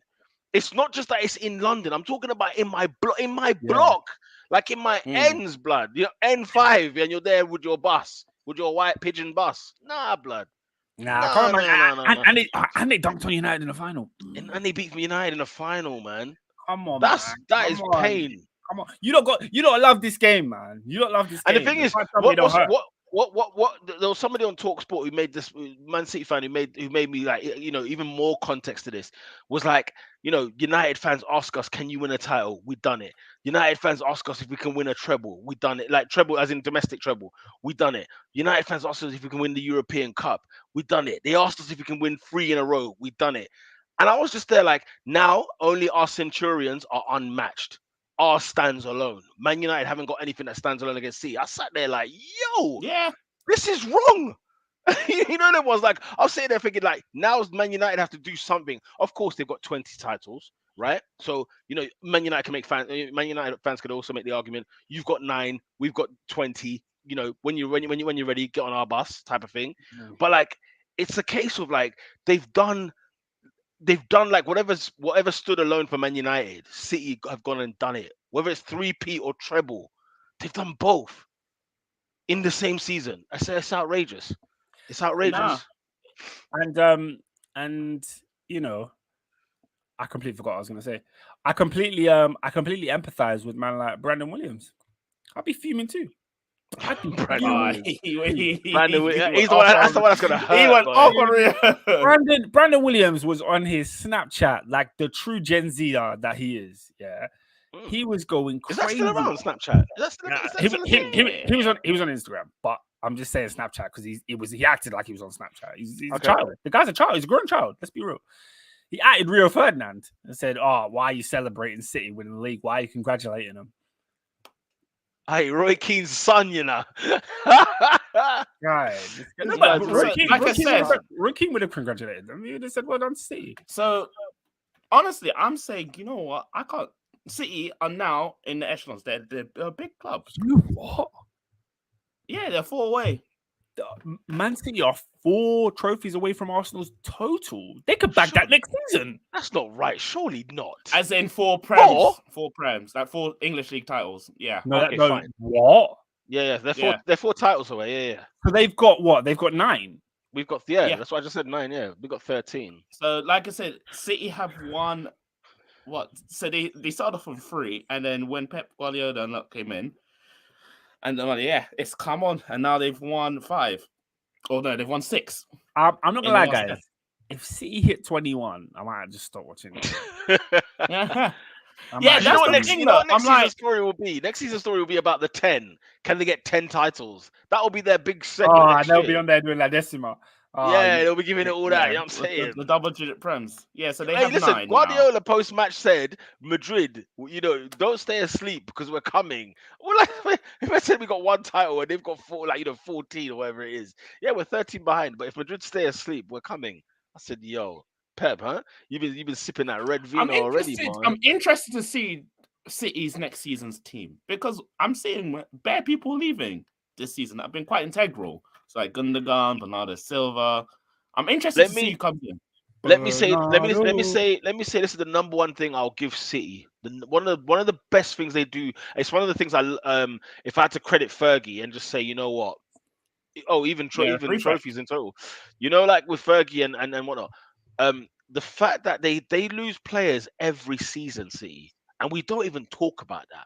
Like Silva went, and and company went, and Fernandinho went, and Sterling went, and whoever else is going and going and going, and they replace them, and then they do this, and then they do that. Well, Gundogan's leaving this season, and you're just like, that was my point with Edison. They don't miss anyone, but they don't miss someone. Yeah, Oscar, if they want to replace someone, they will, and it will be. I'm interested. Company. You know what I'm saying? They don't miss a beat of these guys. They don't miss a beat. That's what I find astonishing. They're at the table. It's nothing you can add. They're at the table. She's crazy. So at the table. They've won the Champions League, guys. That's what money can do. Hey, look, Balotelli's 11-12 premises says we overtook Chelsea. Hey, look, we got number 2 on your head. Yeah, we collected number 2 on your head. Remember that. Let's. I think we need to move away from this game. We've been here for over an hour. And let's talk about Oscar. Oscar, let's talk about a club who is massive, maybe people. You want to talk about parade? Everywhere there was a parade in London, ladies and gentlemen. It was at the feet of West Ham United, ladies and gentlemen. Oscar in the fields. I mean, I was gutted to see the Violet team lose. Of course, I wanted Fiorentina to win. But watching the scenes post-match, like, like when your family and friends do a pitch invasion, it's like, come on, like we can't, you know what I mean? We can't really deny this. What a moment for West Ham United and West Ham United fans, players, the lot. What a day. What a night. I mean, Jarrod Bowen, what a finish. Ben Rama, great penalty, you know what I'm saying? And yeah, David Moyes, giving it the dance, gave his medal to his dad. I mean, there's so many feels, people. Talk to me. What was your thoughts when West Ham United beat Fiorentina? I had 2 feels during the game. I actually had 3. I fluctuated throughout. I said at the start, I'm like, yeah, West Ham, let's do this. And then as the game went, they're going 1-0 down, and then the West Ham crowd start throwing stuff at the Florentine player. And I was like, you know what? If you lose, you deserve it for that reason. But then as the game carried on, and then the Bowen scored the goal, I was like, you know what? Yeah, West Ham, you can have it. You can have it. So yeah. It was hard, man. So happy for Moyes. Moyes, yeah, man. It was a fantastic night for East London, for West Ham. I think the game was a bit stinky in the first half, but who cares? Finals are not for it to be.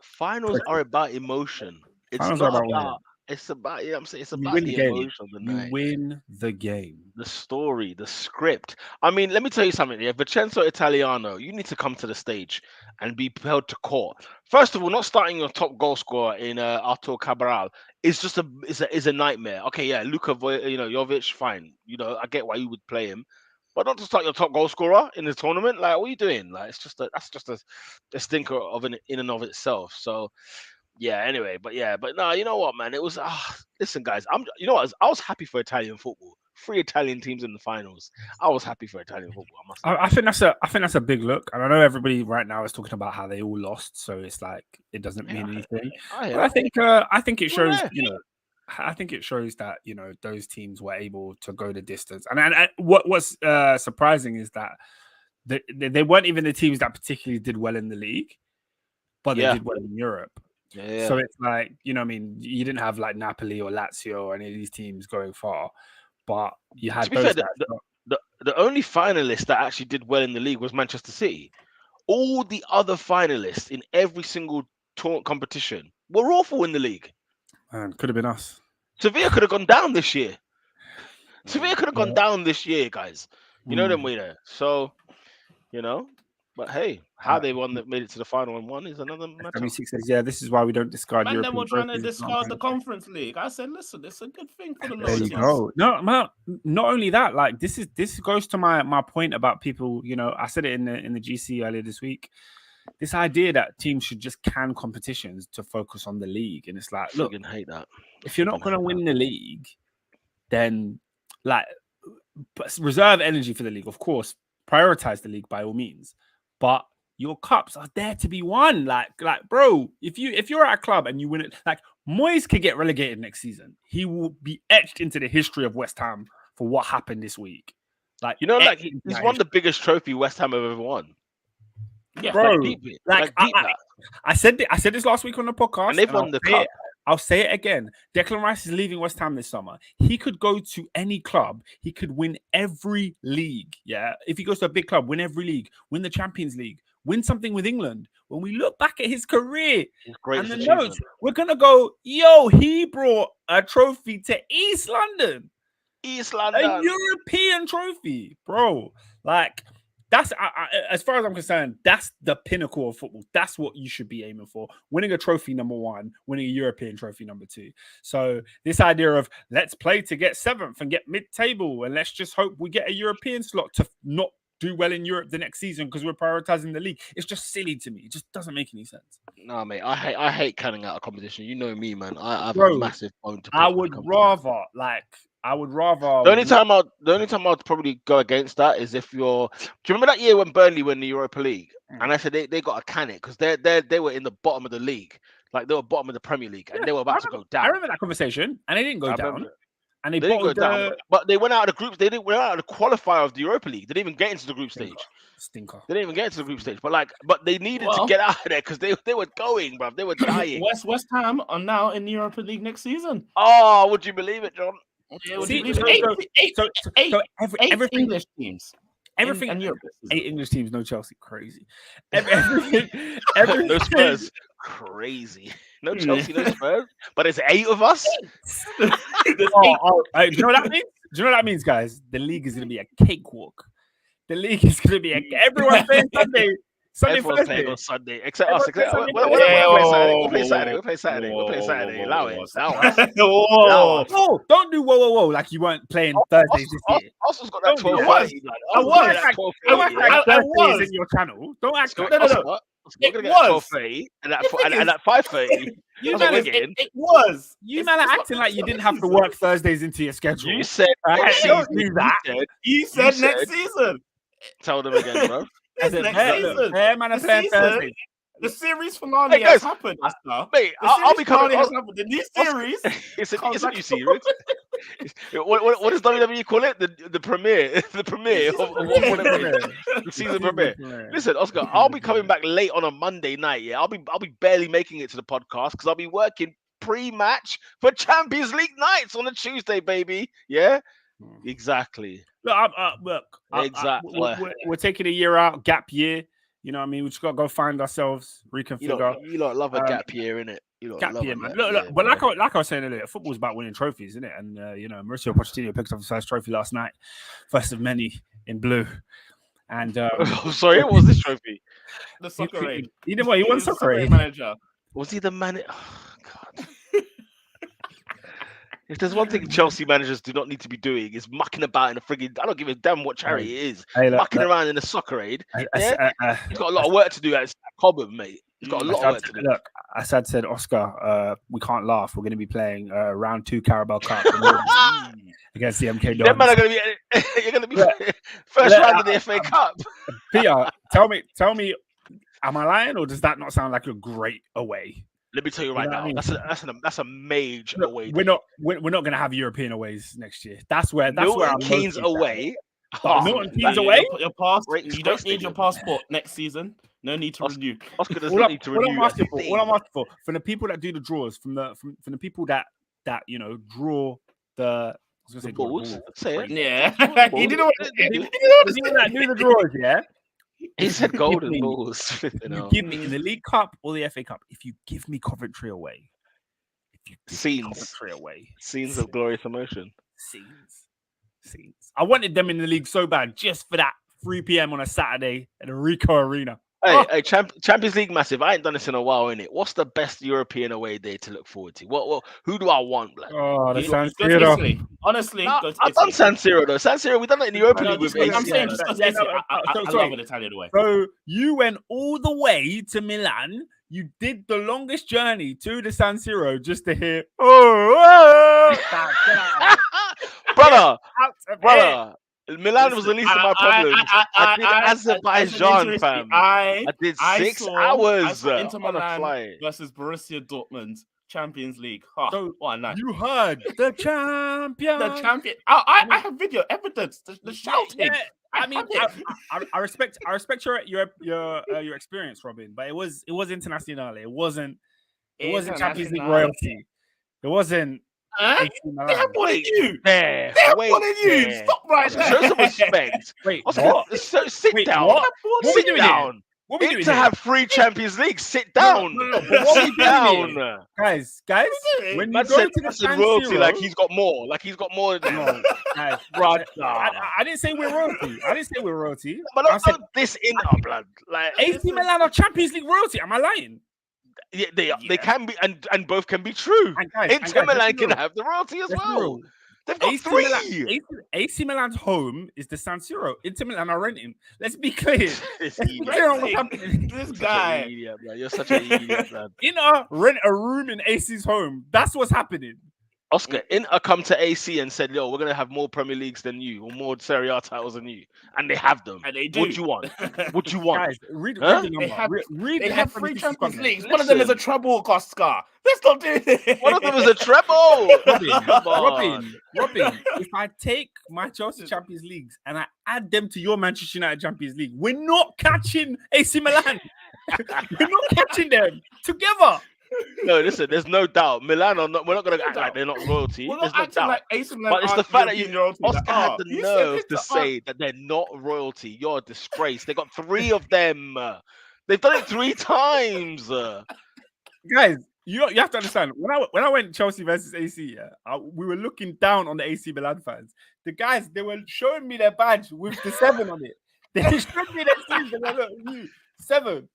You never. You know what? Yeah, the Milan fans when I was there, they sang in Italian. Have you ever won the European Cup? I sat there, bro. They sung us, and I accepted it. I was sour. 7. Sour. Goodness me. But Oscar, how many teams have gone out there and won? How many English teams have gone and won there? At the San Siro. We won there under Graham Potter, mate. Arsenal won there as well under Arsene Wenger. Under Big Wengs twice. What, Champions League and Europa League? Doesn't matter. Do we have any more for West Ham? Mark Noble. Wow, congratulations to West Ham. You know what I mean? Noble, Carlton Cole, Joe Cole. They're shouting at the kit man, the old kit man, the old chef. You know what I'm saying? Big up, man. Big up West Ham. Big up themselves. Yeah, we can move it along. What else do we want to dabble on? I mean, very quickly, you know what I'm saying? Lionel Messi into Miami. You know what I'm saying? Yeah. Like, he's leaving Europe. I'm a little bit sad. I thought he can go somewhere else in Europe. Do you know what? Yeah. I don't think he needs to go to MLS. I'm happy for the American market, but Inter Miami, I get it. It looks like a nice little gimmick thing. But when you look at facilities, big man, like Inter Miami is not the way where he's meant to go. He needed to go No, to like a LA thing or maybe an Atlanta thing, maybe a New York thing. Inter Milan, blood, like Milan, Inter into Miami, Miami. like They're bottom you know of the what I'm saying? MLS. Bottom of the They're, they're, MLS. they're, bro, they're the worst team in the MLS, like history of the MLS. They're the worst team. They're the worst team. And it's like, okay, Beckham's, you know what I'm saying, Beckham and Sons. But like, as well, and the stadium that they're in is a little rental. They're meant to move into another stadium that's only 10,000 seater. They couldn't even hack it for big man. Like the streets, and they play in Fort Lauderdale. They don't even play in Miami. Like, come on, do me a favor. Do me a favor. Well, like I said, I thought Messi can do more, but I think he's on his way. He's making his way back to Argentina slowly. Argentina. It's like, yeah, it is what it is. So that's it. The two European greats have left the continent. Yeah. Who's next? Step up, Erling Haaland and Kylian Mbappe, bro. Kylian Let's Mbappe. step it up. Let's step it up. That's it. The Dons aren't here anymore. I'm actually looking What forward do to we it. I'm do? looking forward to it. Shall we do FPL and then shall we do the call-in? Yeah, let's do this, man. Let's do this real quick. Yeah, man. What should I get FPL up? Yeah, sorry, I wasn't. Yeah, prepared. FPL, and then we'll get the commentary online. Those that want to dial in. But Pete, you can share screen as well. I don't know why. Because I thought you had it. Like you were talking FPL. We'll get there. I'm thinking, okay, Oscar's got it. Peter, if you've been paying attention, I've said we'll get there the past 3 weeks on this pod, and I had no intention of getting there. Oh, I had no intention of getting there. My FPL this year sucked. It sucked. All right. So I didn't want to actually. Oh wait, how do you view it? You hit present, bruv. Chrome settings. I just logged in. Nah, bro, I'm logging into my account. Sorry, give me 1 second. Here we go. Man. Here we go. Talk amongst yourselves, lads, because it's going to be a second. Yeah, big up to Vinicius Jr. getting the number 7 next season after Eden Hazard has got his retirement from football. It's a shame, really and truly. Vinny, you know what I'm saying? You know, so big up to Vinicius Jr. And yeah, you know, Peter, who's next in football? That's the question I have. It's very simple. Kill it, Robin. We watched it in December. Yeah. the guy arrived and said, "Listen, if you don't believe me now, don't come for me ever again." But he's the one. He's over there in that league. He needs to get out of that league. He's over there in that league. Like, let's be real. Listen, don't worry. Listen. If you never talk about our greatest, what's our greatest sporting moment this season in all of football? His final appearance, his whatever it was, 35 minutes of football. Kylian Mbappe this season. I sat there. I said, "Yo, brother." We could talk about the league. Don't get me wrong. Like, should he get out of there? Yeah, fine. But then I also like the story of him carrying Paris on his back. Imagine he wins the Champions League with them. What are you lot telling me? Like, imagine if PSG do become like, because they were this close in it. Yeah, they went for a stage where they got to the semi-final, got to the final. Right? Okay, they signed Messi, and it's not Messi's fault. But then they went out and lost 16 twice. But there was a moment where the trajectory was heading in the right direction with PSG, and it might still do so. Like, Vinny's up there. Don't get me wrong. Vinny can have a conversation. Let's see what he's saying as he matures. But it's Erling Haaland versus Mbappe, and my money is always going to be on Kylian. He's the best.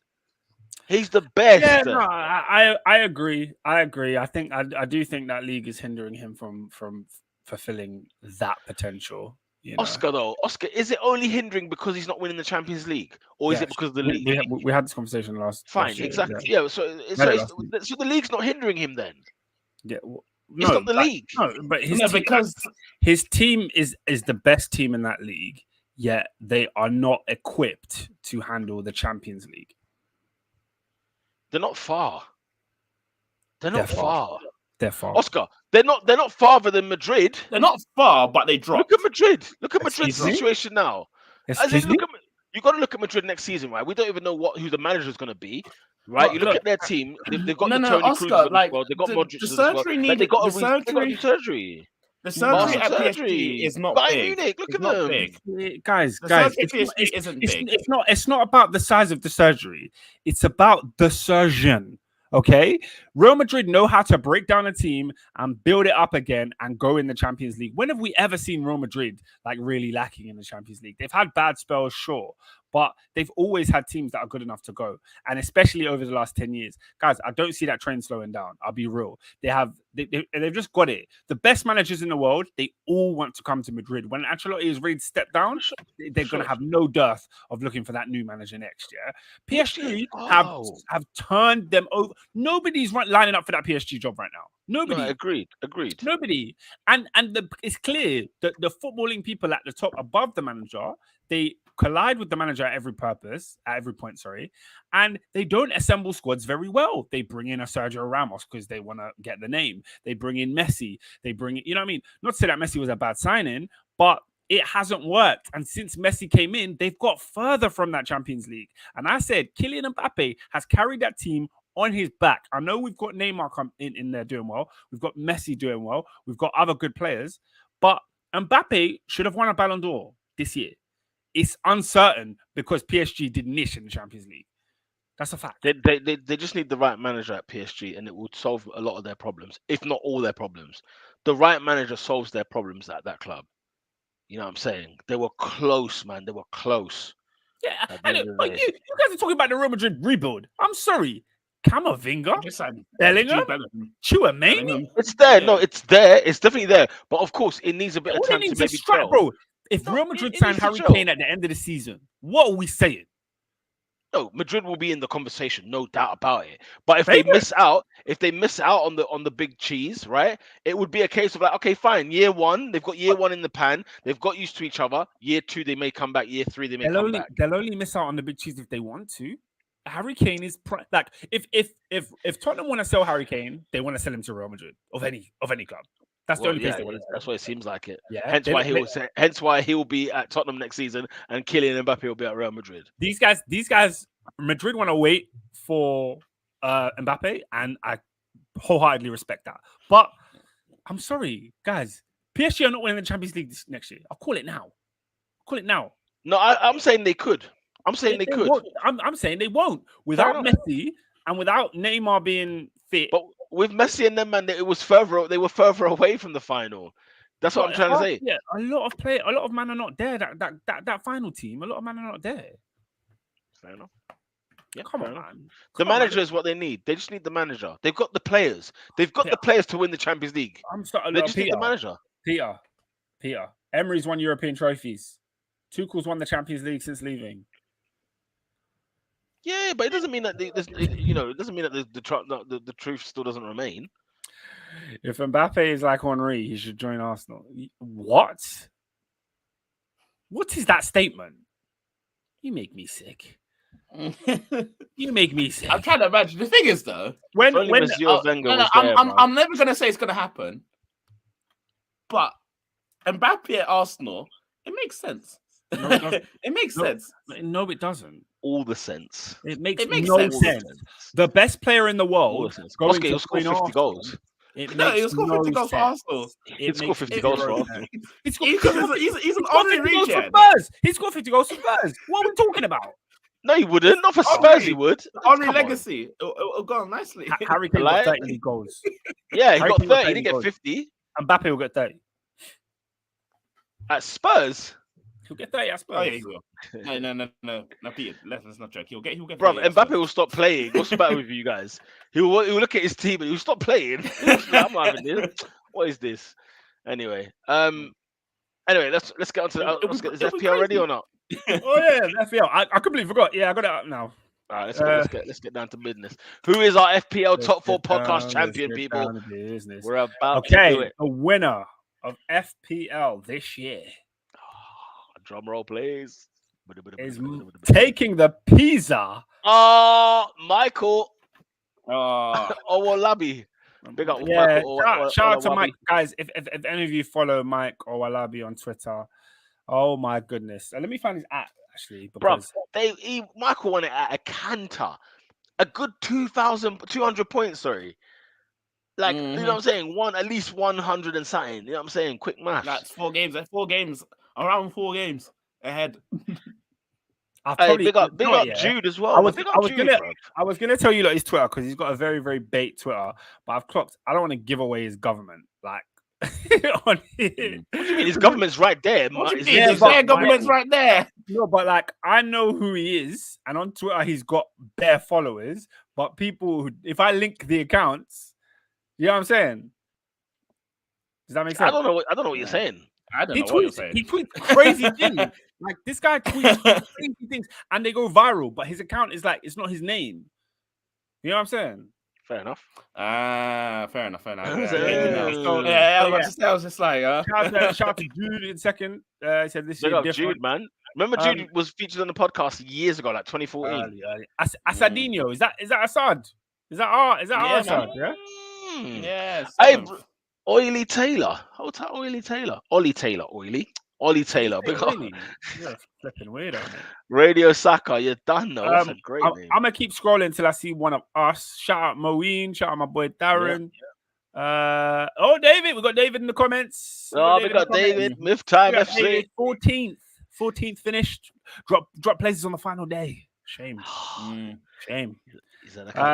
Sean Dunn. We got Loader at 17. Loader at 17th place. It is what it is. Look at this chunk. Look at this cluster. Look at this cluster right Look here. at that. There it is. AD. It is what it is. We've got Adrian. We've got Pedro de la Rosa. Pedro de la Rosa, people. Yeah, man. That's top 20. So I made the top 20. I hold that. Yeah, Robin, 22. Robin made the top 4. Robin made the top 4 podcast of the top 4. Adrian first, Arsenal second, obviously. Oscar third, and Robinho fourth. Peter said Paul. We got Lucky. I almost said Lukaku. FC, was it Ten Hag Dars? That's hilarious. FC Ten Hag Dars, yeah. That's great. That's probably one of the best names we got. Pick up David in 27th. Big up Olympic Mayonnaise. What a name. Wow. Phenomenal scenes, Doug. Shout out to the true OGs of the podcast who remember Remy. Remy, yes. Remy RS7. And then Tahar, we've got Tahar in the building. 35. Where are we going next? Oh, we're getting down to the bottom here. We've got Footy Agendas. We've got JM. We've got Sam Lewis. Big up Sam. Brother, where is Dean? Do you remember we were rinsing Dean all season? Is that him? He didn't come back. He didn't come back. You're damn right he didn't come back. When he had Coutinho still in his side when he was at Barcelona. Flip that, man. Yeah, so aside one out of all the comments and everyone all together. Is it aside, yeah? Yeah, in terms of the panel, it was Adrian that won this season. Yeah. We're gonna do it again next season. Congratulations, bro. All right, very quickly, Oscar, let's do this, bro. Let's get the live chat going. Let's do the call. What we wanted to do, you guys have been asking for a call-in show, so I'm just gonna drop the link out there. What I want from you lot, though, if you're gonna come, you have to come with a topic, yeah. So come 5 minutes. We drop the link. You jump on, but stay something. Give us something to discuss. Give us something. Just, it could be. I don't do madness because we'll ban you. You just get removed. Just get removed. Just get removed. But it's going to be like one at a time. But like, I would have given them a thing just to say like, what was the greatest moment of the season? What's your most memorable moment? Mate, you can write like whatever. Yeah. How it works? Yeah. Because they give us a subject, we'll be talking about a subject for like 20 minutes. You don't feel like showing face. It's fine. You don't need to show your face on the show as well. We're not trying to expose and man them. So yeah, come on. Shout out to Dave. He says, "Man, better not back out things." That's not what we're here for. We're here for. All right, so and by the way, we can see you before you come on, so don't do madness. So we can see you, cuz. He said like they got tapping toes, man. They got him. Yeah. They got him. So yeah, man, the link is there. Copy that, run with that.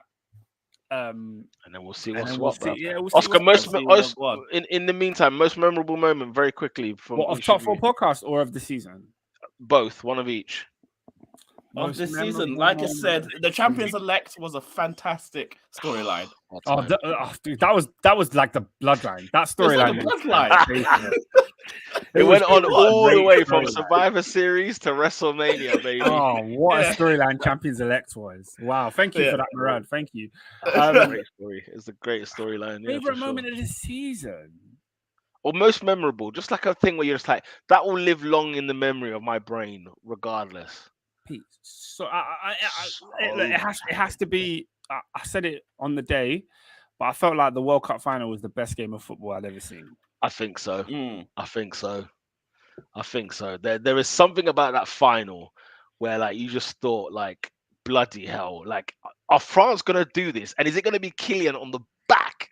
You know what I'm saying? Is he actually gonna do this? Like it felt like this could be emotional. Like honestly, I before my very eyes, I watched a player turn the final around, carry his nation, not his club, the nation of France on the back. Yeah. You know what I'm saying? With no one else helping him. Like like that French team that day was dead, blood. Dead.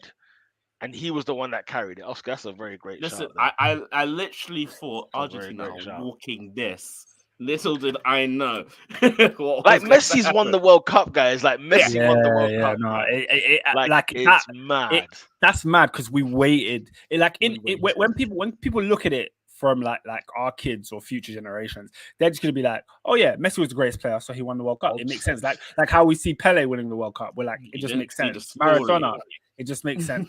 But the story of us waiting years, thinking, bro, when they lost in the last World Cup 2018, we thought it was over. We thought Messi, the dream of Messi winning the World Cup was done. And bro, like they had two. They were in the final in 2014, weren't they? As well, like they lost to Germany in the final. And they lost it. They lost it in the ends, in the ops. Oh yeah, of course, at the ops, isn't it? Yeah. Speaking of Germany, like the Euros is in Germany next season, isn't it? Big stadiums. Is it in one place? Yeah, only in Germany. I swear it's only in Germany. Yeah, it's only in Germany. It's only in Germany. I might make guys. By the way, the Champions League final next season is at Wembley. What are we saying, cuz? Like, what are we saying? I'm glad. I'm saying. UEFA.com. I'm saying Ten Hag lifted number 4. I'm joking. Leave it out. Leave it out. Hey, what UEFA.com? Does that excite you? Champions League. No, you know what? Not really. I don't want to watch it at Wembley, but like if I can go to the game, then it's like, hey, Mage. I think Wembley's it depends who's in the final. That's the answer to that question. Wembley's crap, bruv. It could be Basak Shahir versus frigging, you know what I'm saying, Victoria Pilsen, bruv. I'm there. I want to be there for that moment. Top 4 podcast live in Wembley Way. Run away. Listen, we don't have money for box. Like all right. In the meantime, no one's coming on the chat in the meantime. Bro, like, these are pretenders. These guys are pretenders. Man, they were saying, do a call-in show. We're waiting. The link is there. No one's calling in. We have a caller. We have a caller on line 1. Hey, it's my boy. It's my boy. Well, answer your question. You need to do a proper intro. I can't see who it is. Okay, wait. Let's let him get in position. Okay. There he is. Prime ready in position. Okay, this is a man who has been talking on the Top 4 podcast throughout the majority of the season. And ladies and gentlemen, I want to present to you for the first time show ever, our first ever live call-in, Baraka. Show yourself, ladies and gentlemen. There he is. What's good? My guy. Repping East Africa. We see you, Kenya. We see you. Obviously. Of course. We see you. Talk to us, man. Talk to us, King. What's going on? I just had one of the questions. I think I was gonna say, like, what was probably like the funniest or like dumbest moment this season in all competitions you've seen this year? For me, very simple. Second leg Europa League. David De Gea, Harry Maguire. I'll never forget. Hey, that was so funny, you know, brother. Never. That was so funny, bro. That's a big one. David, what was De Gea doing? Yeah, it was a howler. What was he doing? I think for me, it was like early in the season, De Gea's stinker against, what was it? Brentford. Brentford, yes. How can we forget? Listen, the man has a howler every 2 weeks. How was that this season? This season, man. I've met people that said he's not an issue and they would have him on his team. I said, really? You can I have him. I was low key teetering about it. It's like maybe it's just the back line. That game solidified me as like, nah, he's like the major issues of that defense at all. Like just the way he conceded. I think one was on the ground to him, and he parried it into his own net. Nah, it's a howler. Dog, come on. It's a stinker. It was an absolute stinker. My one off the top of my head, obviously personal. Sporting Lisbon at home, man. When Ramsdale's getting lobbed by about 100 yards, like what's going on, man? Like getting knocked out, like sending that to penalties. This guy had no right. Well, I forgot who the goal scorer was. I think it was Goncalves. Had no right to score from there, and it was like from the halfway line, just after the halfway line, and it was a beautiful, beautiful finish, but never getting beat like that. 40, 50 yards from your goal. Crazy. Come on, Oscar, you? What's the question? What funniest moment? Yeah, funniest or dumbest moment you've seen this season? Dumbest moment. It's really hard, I'm racking my brain trying to think because there's been so much dumb stuff. I just don't know. There's been a lot. My mind's gone. My mind's completely gone. There's been a few, man. Do you know what's the funniest moment for me is regarding Chelsea, and there was one with Oscar because I said his name is Vinicius Jr. and he came back as his name is Reece James. And do you know what happened to Reece James? Vinicius Jr. It happened. I was just like, it happens, man. It happens. Hey, it happens, man. It happens. Look, there was one game where Reece pocketed Vinny. There was another game where Vinny tore up Reece. So you know what I mean? It happens. There's been a couple of games where Vinny tore up Reece, but we're not going to speak on that. It happens. But we got another guest who we can add to the mix. Should we add him in? Add that one to the mix. Let's go for it, ladies and gentlemen. This is a person as well. He's been on the Top 4 podcast, talking, commenting all season. Okay, I think he's a Chelsea fan. I think he's part of the blue. Oscar gets his name wrong every single week, even with correction. Ladies and gentlemen, Assad, welcome to the building. What is going on, man? What's going on? Everyone, you're right, everyone, yeah? There he is. My guy. there he is. Yo, what's good, bro? What are you saying? That's good. You're right, yeah? Talk to us, man. Talk to us, man. What are you saying? Man. Nah, obviously, Man City won Champions League, and I'm kind of upset by that because that kind of taints our legacy for the last 20 years. But why, man? Bro, City matched basically everything we've done in one season. They're not in trouble. We can't even chat to them. Like, if I told the City fan right now, yeah, they'd be like, we have more league titles than you. I'd be like, all right, cool, we got more Champions Leagues. They'll be like, okay, but we have more overall trophies. Like, it's just, bro, just now, like on this podcast right now, yeah, I said to Balotelli's 11-12 premises, I said, we won the Champions League on your head tops, yeah, and he replied in the comments, "Where's your treble?"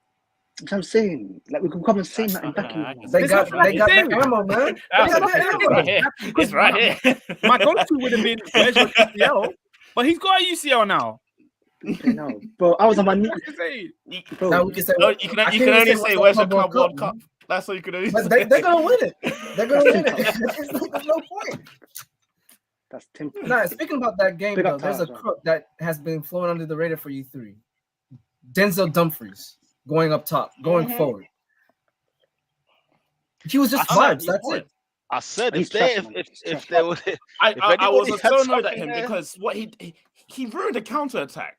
Like one of the games. Yeah. First half. Completely ruined the counter attack. So what are you doing? Why are you passing back? The thing is, Dumfries is trash though. Like I've never rated this guy. Like you say that, yeah. Go on. In the 2020 Euros. No. You know what? Yeah, Dumfries. He's got a lot to prove. Wait. In the 2020 Euros, what? Like he was amazing, right? No, like he was just getting assists. Like the guy just runs. He's like a bullet train. He just runs down the wing. Right. He has no accuracy when crossing. He just puts it in an area. We need to introduce a new tax because it's happened in the last 4 to 5 World Cups in Europe. International competition tax, because we are seeing players at the World Cup and at the Euros who absolutely ball and do absolutely niche once they get bought afterwards. Come on, guys. Let's be real. Yeah, it's been too much. An international tax. Come on, No, man. it's true. It's one of them, isn't it? When he was at, was it Ajax, yeah, or whatnot? He was doing his thing. Do you know what I'm saying? He was doing his thing, and he was in a low key league. Then he got taken up to Inter. Now teams are going to be coming up against him. Now the defending is going to be questioned, and you can even call it a wing back tax. You know what I mean? Like fullbacks who Trent looked like the greatest right back we've ever seen, and then very quickly everybody started to watch and started to press on Liverpool, and then we were talking about can he defend? Can't he defend? He's the worst defender. They're moving him into midfield. They're looking to buy a right back. Like it's one of those where Dumfries is still raw. You know them ones. I think there's still time for him because when you think about it, athletically, he's still somebody that looks like he can become a really top baller. He's got everything about him besides maybe the brain, and that can be mended over time depending if he gets the right coaching. We'll see what's what. You never know. You never He's know. like he reminds me of that guy from Wolves, Adama Traore, a bit, innit? No, Like, you see what I'm saying? They're just Just fast, that- black, and dumb. Bro, Just that right tuning. He reminds me of that tuning. He reminds me a little bit of like Victor Moses. Like Oh, I feel yeah. like Yes, that's a I good feel like shout. you Nah, could- respect Victor. But like Victor, you could get a good season out of Denzel Dumfries. I'm not saying he's so trash, like he's unusable. Like you could use him. Like for I get why a national team would use him because you don't have much choice, but the best players available to you. But bro, if you're trying to win big trophies, I wouldn't take this guy. I know it was linked to Chelsea. I want this shit. Yeah. It's James' backup. But listen, forget Dumfries. That's a cop out. You see Martinez up front. Now, I've been hearing rumors about him coming to Chelsea. Yeah, please, him and that fake Shaquille O'Neal. Don't bring that. I said this past World Cup. I can't lie. This past World Cup exposed me to the howlers that this man gets to. So like the hype that he's been built just died that World Cup. So I just didn't tap into any form of resurgence from him. It's like it's gonna happen. He's gonna stink it up in the grandest way, some way, somehow. Don't touch. Please. But you know what, man? I think Lautaro, there's again, there's raw talent there. Like, let's not act like we didn't. I agree with you, Pete. The scene. But Like, he stunk on the big stage. He stunk it up, man. He's got his World Cup winning when medal this year. He's got his World Cup medal. He'll be swinging it like this, guys. He'll be doing this all year. People say he stunk on the big stage. Like he stunk on the final. He stunk on the semi-final. He stunk on the game against Netherlands. Like he stunk every game of that tournament. He stunk all the games. But the fact that he's 25, I don't know who just said. Someone said he's 25. They call him Higuain regen. Ooh. So, yeah. Okay, I wouldn't say that. Respect Gonzalo. No, that's what they called him. Yeah, but like, Argentinians, by the way. Gonzalo is a big striker, like goals. But the thing is, like, I think Lautaro's got time to rectify that. You know what? Nah, listen. As an Interista, yeah. Remember what we used to have, people. We had Mauro Icardi, and when he left, Lautaro filled the hole. Yeah, he came in. He filled the hole. You know what I'm saying? Wait, hold on. Another Argentinian, he filled the hole. There we go. We got the league title. You know what I'm saying? Sorry to cut you off, bro, but how can Bear Man support Inter here? Like, what's going on, man? Like, Bear multi-club people. They're fake. They're fake. Who's fake? Bro. Who's fake? Internationale. Listen, These two guys, these two chumps. Come on, man. It's our Italian team. Like, what's going on? Like, you know what I'm saying?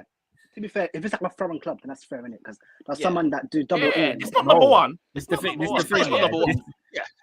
Peter was not supporting Inter when Andy van der Meijden was dunking on them at Highbury. Like it was not. When they came to Highbury and put the slap down on you, this guy was not Inter fan. Don't act like I weren't using them on Pro, man, on ISS, bro. Don't act like I weren't using them. Okay, quick question from Taha. He says Frimpong is right there. Who would you like to take, Frimpong, Jeremy Frimpong, or Denzel Dumfries? That's not a question. Huh? That's not even a question. Why? Frimpong, bro. I think they're both the same level. I'll be real. I think they're the same. And it's like, which one do you think I can mentally handle for like the games where I might take Frimpong. Yeah, but like Frimpong, like the thing about Denzel Dumfries is that he can like take a man on. He can like knock the ball past someone and go. I don't really believe in Frimpong's ability to do that. But Frimpong can go inside and do the 1-2. Do you know what Frimpong is to me? Frimpong is a failed winger that plays as a fullback. But most fullbacks like that though. Ain't that every fullback? But that's not like a that's not like a Reece James. Do you know what I mean? Reece James he doesn't like, he might have wanted to play an attack, but he doesn't play like a failed winger. Bro, he can't do nothing either, man. That guy's another scrub that I'm watching next season as well, because I can't lie, he's starting to know me now. Reece James as well, bro. I can't lie, man. I can't stay fit. All right, Hey, we got Malagusto coming in to bring some competition, so we'll see. Malagusto! Let's go, man. To- Let's go. We're good next season, you know? to wrap up the show, I want to ask you both a question. I'm going to ask Baraka first a question.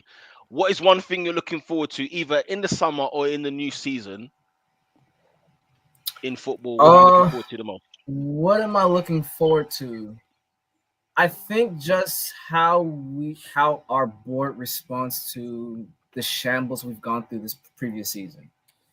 Yes, they came in. I think they were too ambitious for their own good. And I'm saying that out of is like, because I know how they run in baseball, where they splurge on the best young talent, the best players. I think in football you could do that, but there's a certain level to how you can do it. And yeah, we've got Mudryk, Chukwuemeka, Madueke and all that, but they were too young. I feel like if we had some experience, it would minimize the damage we've gone through this past season. So I'm really interested in how Bully and Co will respond. Will they allow Poch to have full control in who they sign, or is like just how will we go into next season? And with the whole Mason to United situation, 1 minute is like, oh, Poch is going to talk to him to convince him. The next minute is like, oh, Mason's dead set to go to Manchester. Yeah. There's a lot riding on this window for us for next season. Same question to you, Asad. Oh yeah, you finish and then I'll respond. Go. I was gonna say I don't think Chelsea are far. Me too. No, I don't think so either. I don't think Chelsea are far. Do you know what I'll say on that? And then I don't think Chelsea are far, and I think Poch can bring us to close enough to like where we should be, like in terms of Champions League. But when I looked at Pep Guardiola on Saturday night, and I said, can Pochettino bring me a treble? Can Pochettino do what Pep has done for City? The answer is just no, bro. It's just not. Yeah, but who can win the treble though? I hate to break. It's like it's one. I don't want to be ironic, but that's once in a blue moon. Treble coming in. It's once in a blue moon. No. We can win a double in the Prem. In English football. No, but guys, it's taken 25 years. But this is. Let me tell you where I'm at. Though. Where I'm at. This guy. Chelsea were the first team to come into this league with all of the money, slap it on all the players, and say, "Let's go. Let's take the league for a ride." Yeah. We should have been the team that did the treble. City came after us, spent the money, and they've done the treble. But we should have 10 league titles. We should have 10 league titles by now. We should have 10. We should have 10 league titles. 4 Champions Leagues. We should have at least 3 to 4 Champions Leagues. 3 to 4 Champions League. I'm looking at 09. I'm looking at 05, 08, where we got shanked both times. Yes, we should have at least have more Champions Leagues. 04 as well. We should have had 04. Yeah. 04. We might not have been ready, but yeah. So I look at Chelsea as massive underachievers. Everybody looks at the Roman era as like the greatest thing to happen, and it is the greatest thing to happen to our club. But if I surmise the years from year 1 to the end, we underachieved. We should have won more. We should have won way more. So when I look at what City are doing in less time, bro, City have cleaned up. So, sorry, bring it back to this year. Bring it back to what we're talking about. When it comes to Pochettino, I see us being a solid team. The stuff that happened this year, it's not happening again. Yeah, we'll be good. We'll be in the Champions League. We'll be thriving. Will we win the league and Champions League in the same year? Because that's the next level for Chelsea. We have to do that. Yes, do a double. You've done like one.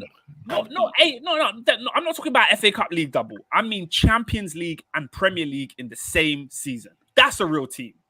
That's a serious team. Yeah, Chelsea needs to be that. But yeah, bro, go on. What's your what was the question again? That question was time ago. So basically, like, what are you looking forward to the most in terms of the summer, the new season?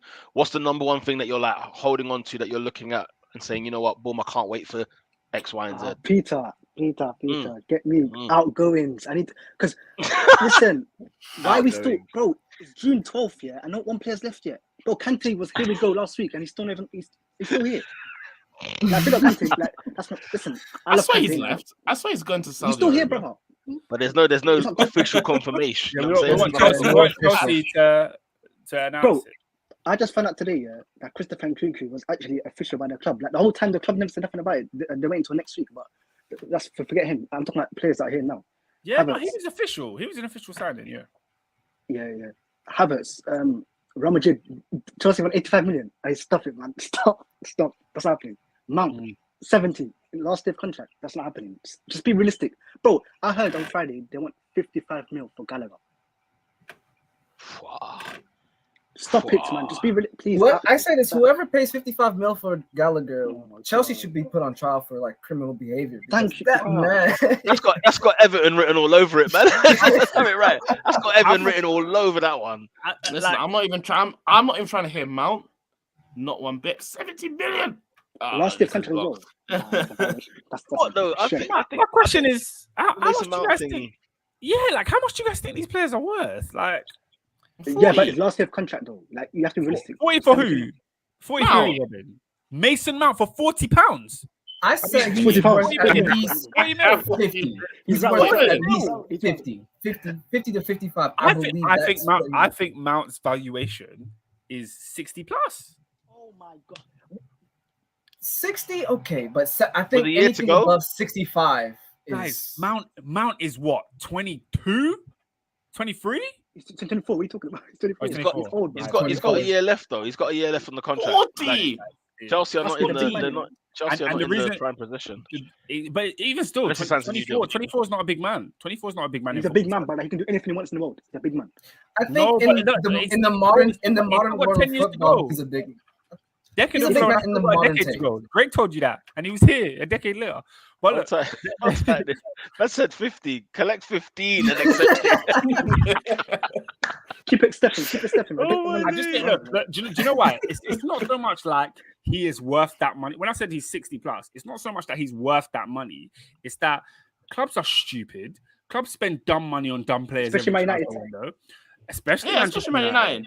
Especially Manchester United. So we can fleece clubs. Like how many players on their last year go for ridiculous money as well? Who? Please, can you give me an example? Give me an example, please. I don't know, man. I don't know. No one. Let's be real. Especially not Mount. Especially not Mount. Like that's definitely happening. So yeah. I think okay. What's crazy is Mount is worth more to Chelsea than he is to any other club. But he's not worth anything. He doesn't play. He will play. Right, He will so- play. You lot don't think Pochettino's going to play Mason Mount? Pochettino will Right, definitely right, play right. Mason Mount. Pochettino I will think play so. him week in, week out. Yeah. On the right. Like we done with Christian Eriksen. Remember, The right and the free, yeah, the right and the free, yeah. Maybe. Oscar, we got a few in the comments in terms of what they're sort of seeing in sort of in the next couple of this summer and in the thing in the new season. SW6 saying that if Liverpool get their midfield right, they'll be there also in terms of fighting and contending. Caesar Sense says if Man United pay more than 40 million, I'm guessing for Mount, then they haven't learned. I mean. The Mount thing is really a weird conundrum to me. I think he's undercoached the same way I feel about Declan Rice. I just think he's undercoached. I think there's a player in there where I think there's a player there where you just think he could become an absolute animal. And what Mount needs to do for his career is look at the coach and say, do you know what? Do I trust that you're going to make me into a better player? Yeah. Now, Pochettino's got pedigree in this, right?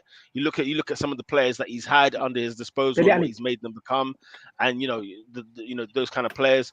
Or you can look at it as which club's going to make me win some trophies here. I don't know why he doesn't want to sign a new deal at Chelsea, or what the friction with Chelsea and whether it's the money and whatever it is per week. I don't know, But Chelsea don't value him at what he feels he's worth. And as you can see from the panel, the Chelsea fans don't value him either. I just think I value him, but I just the hype that he receives, especially too from much. The proper Chelsea fans. Yeah, I just don't see it. That makes me hate him. It's the inverse.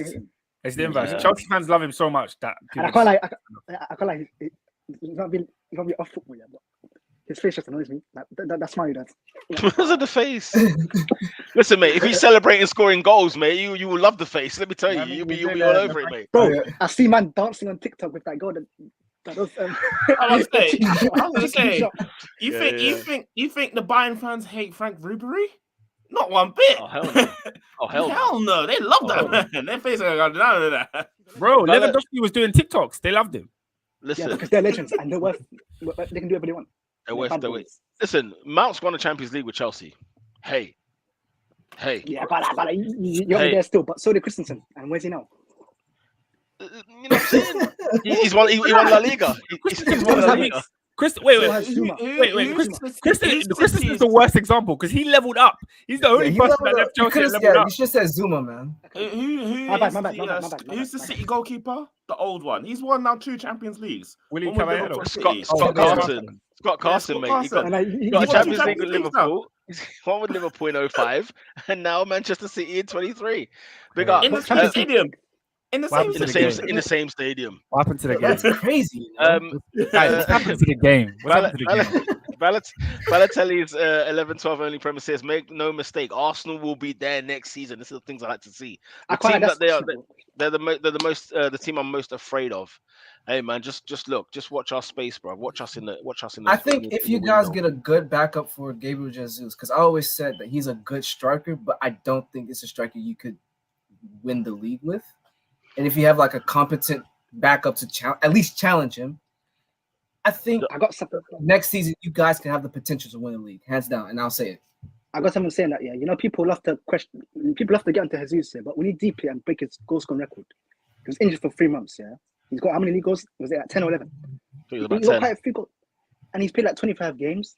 Arsenal have scored how many goals, Peter? 90, nearly 90 now. Bruv, in all comps, over 100 goals this season. Scoring goals is not our issue. I've been saying that's not the issue. It's that defense. I keep telling man. Ramsdale, I don't rate him. Ben White. Can you imagine Ben White against Vinny?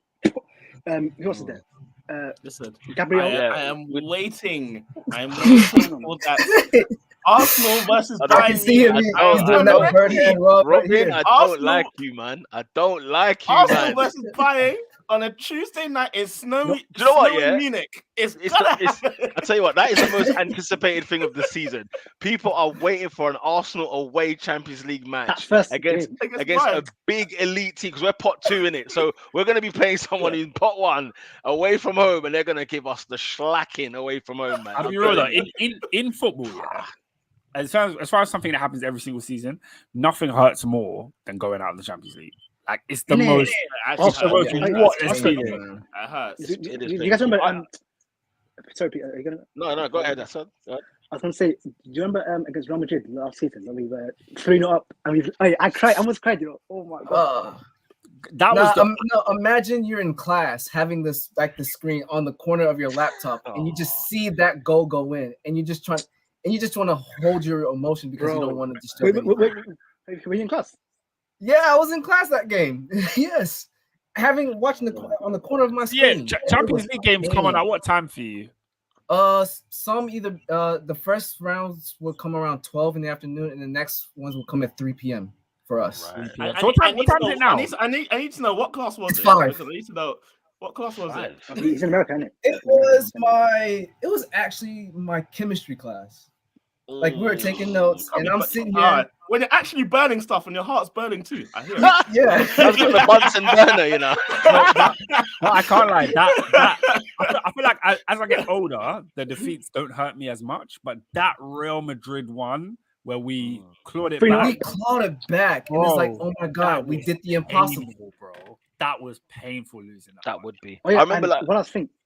No, go. I'll wait till after. I was gonna say, Oscar knows this, right? When Arsenal lost the Champions League final in 2006, guys, I did not watch a Champions League final until 2010 when Inter Milan won the treble. I couldn't do it. I couldn't do it. He didn't watch them. I could not stomach it. It would be on in the house, and he's in the other room. And I'm like, like Man United, Chelsea did not watch. Was it Barcelona, AC Milan, Liverpool did not watch. What was the other one? You know, Barcelona, Man United did not watch. I couldn't. Bro, you missed some all-time classics, man. I'll tell you what, I couldn't give a damn, man. The pain I went through in 2006. Listen, guys, I and that's why do you know what I hate even more? I hate Champions League finals even more. Yeah, boring, isn't it? It's Barcelona twice. Yeah, to lose to Barca twice. Fergie should have 5. We should be on 5. We should be. Imagine. But we didn't. Now, getting knocked out of Champions Leagues in the knockout stages, that's one pain. But losing twice to the same team, in the final. Yeah. Oh, yeah. I don't even know why. That's beef. Right. last. Oh, Barca. My bad. Yeah, last comment here from SW6 saying Jadon Sancho ? I guess what's the situation with him over the summer? What do we think for the new season before we wrap up and close the show? I think for me personally, he's one of the most disappointing Premier League signings I've seen. I was a big Sancho fan in Dortmund. Like I thought this guy was the one. I was like, bro, he's gone out there. He's had his opportunity to thrive, and I thought it was like a Haaland thing. I thought it was like he's just going to come into the league, and everything he was doing out there, he was going to replicate it here. And I remember when he was in the Euros, and Southgate would not play this guy, and I was just like, what's Southgate? I was cussing Southgate. I was like, what is this idiot on? Like, why are you not playing Sancho? Sancho's the guy.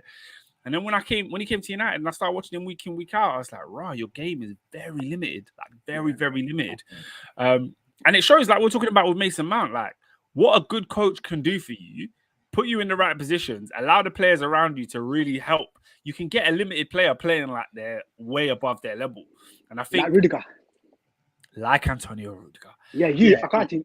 I also have to settle that one. Let's settle that Oscar one. What's this? Because that agenda you have against Rudiger, it makes me ill, bro. I don't have an agenda. I don't have an agenda. You have the agenda. All right, carry on with Sancho, and then we can talk Rudy. I think with you guys, especially because I can firmly remember the Twitter spaces when Sancho was announced to United. I know almost every English fan, even from the rival fans, even me, I was jealous. I was mad. It was like, yo, I wanted Sancho in my club. But then as I continue to watch his games, and I'm sitting here like, the hype, I know probably English tax, the English hype is one thing, but it was like, I thought this would be that one English player that would break the mold and prove the hype that he deserves. Because so far, ever since, no English player had all the hype the English players have. No, I don't see. And even Foden had like the most. Like Foden was the one that nobody really questioned. Everyone's like, yeah, Foden's hype is justified. But now it's like, bro, the guy can't even get in the City team. It's like, is he fraud? Nah, because he's really talented. He's talented, but he's low-key kind of teetering between like he's deserved and fraud watch. Like he's teetering.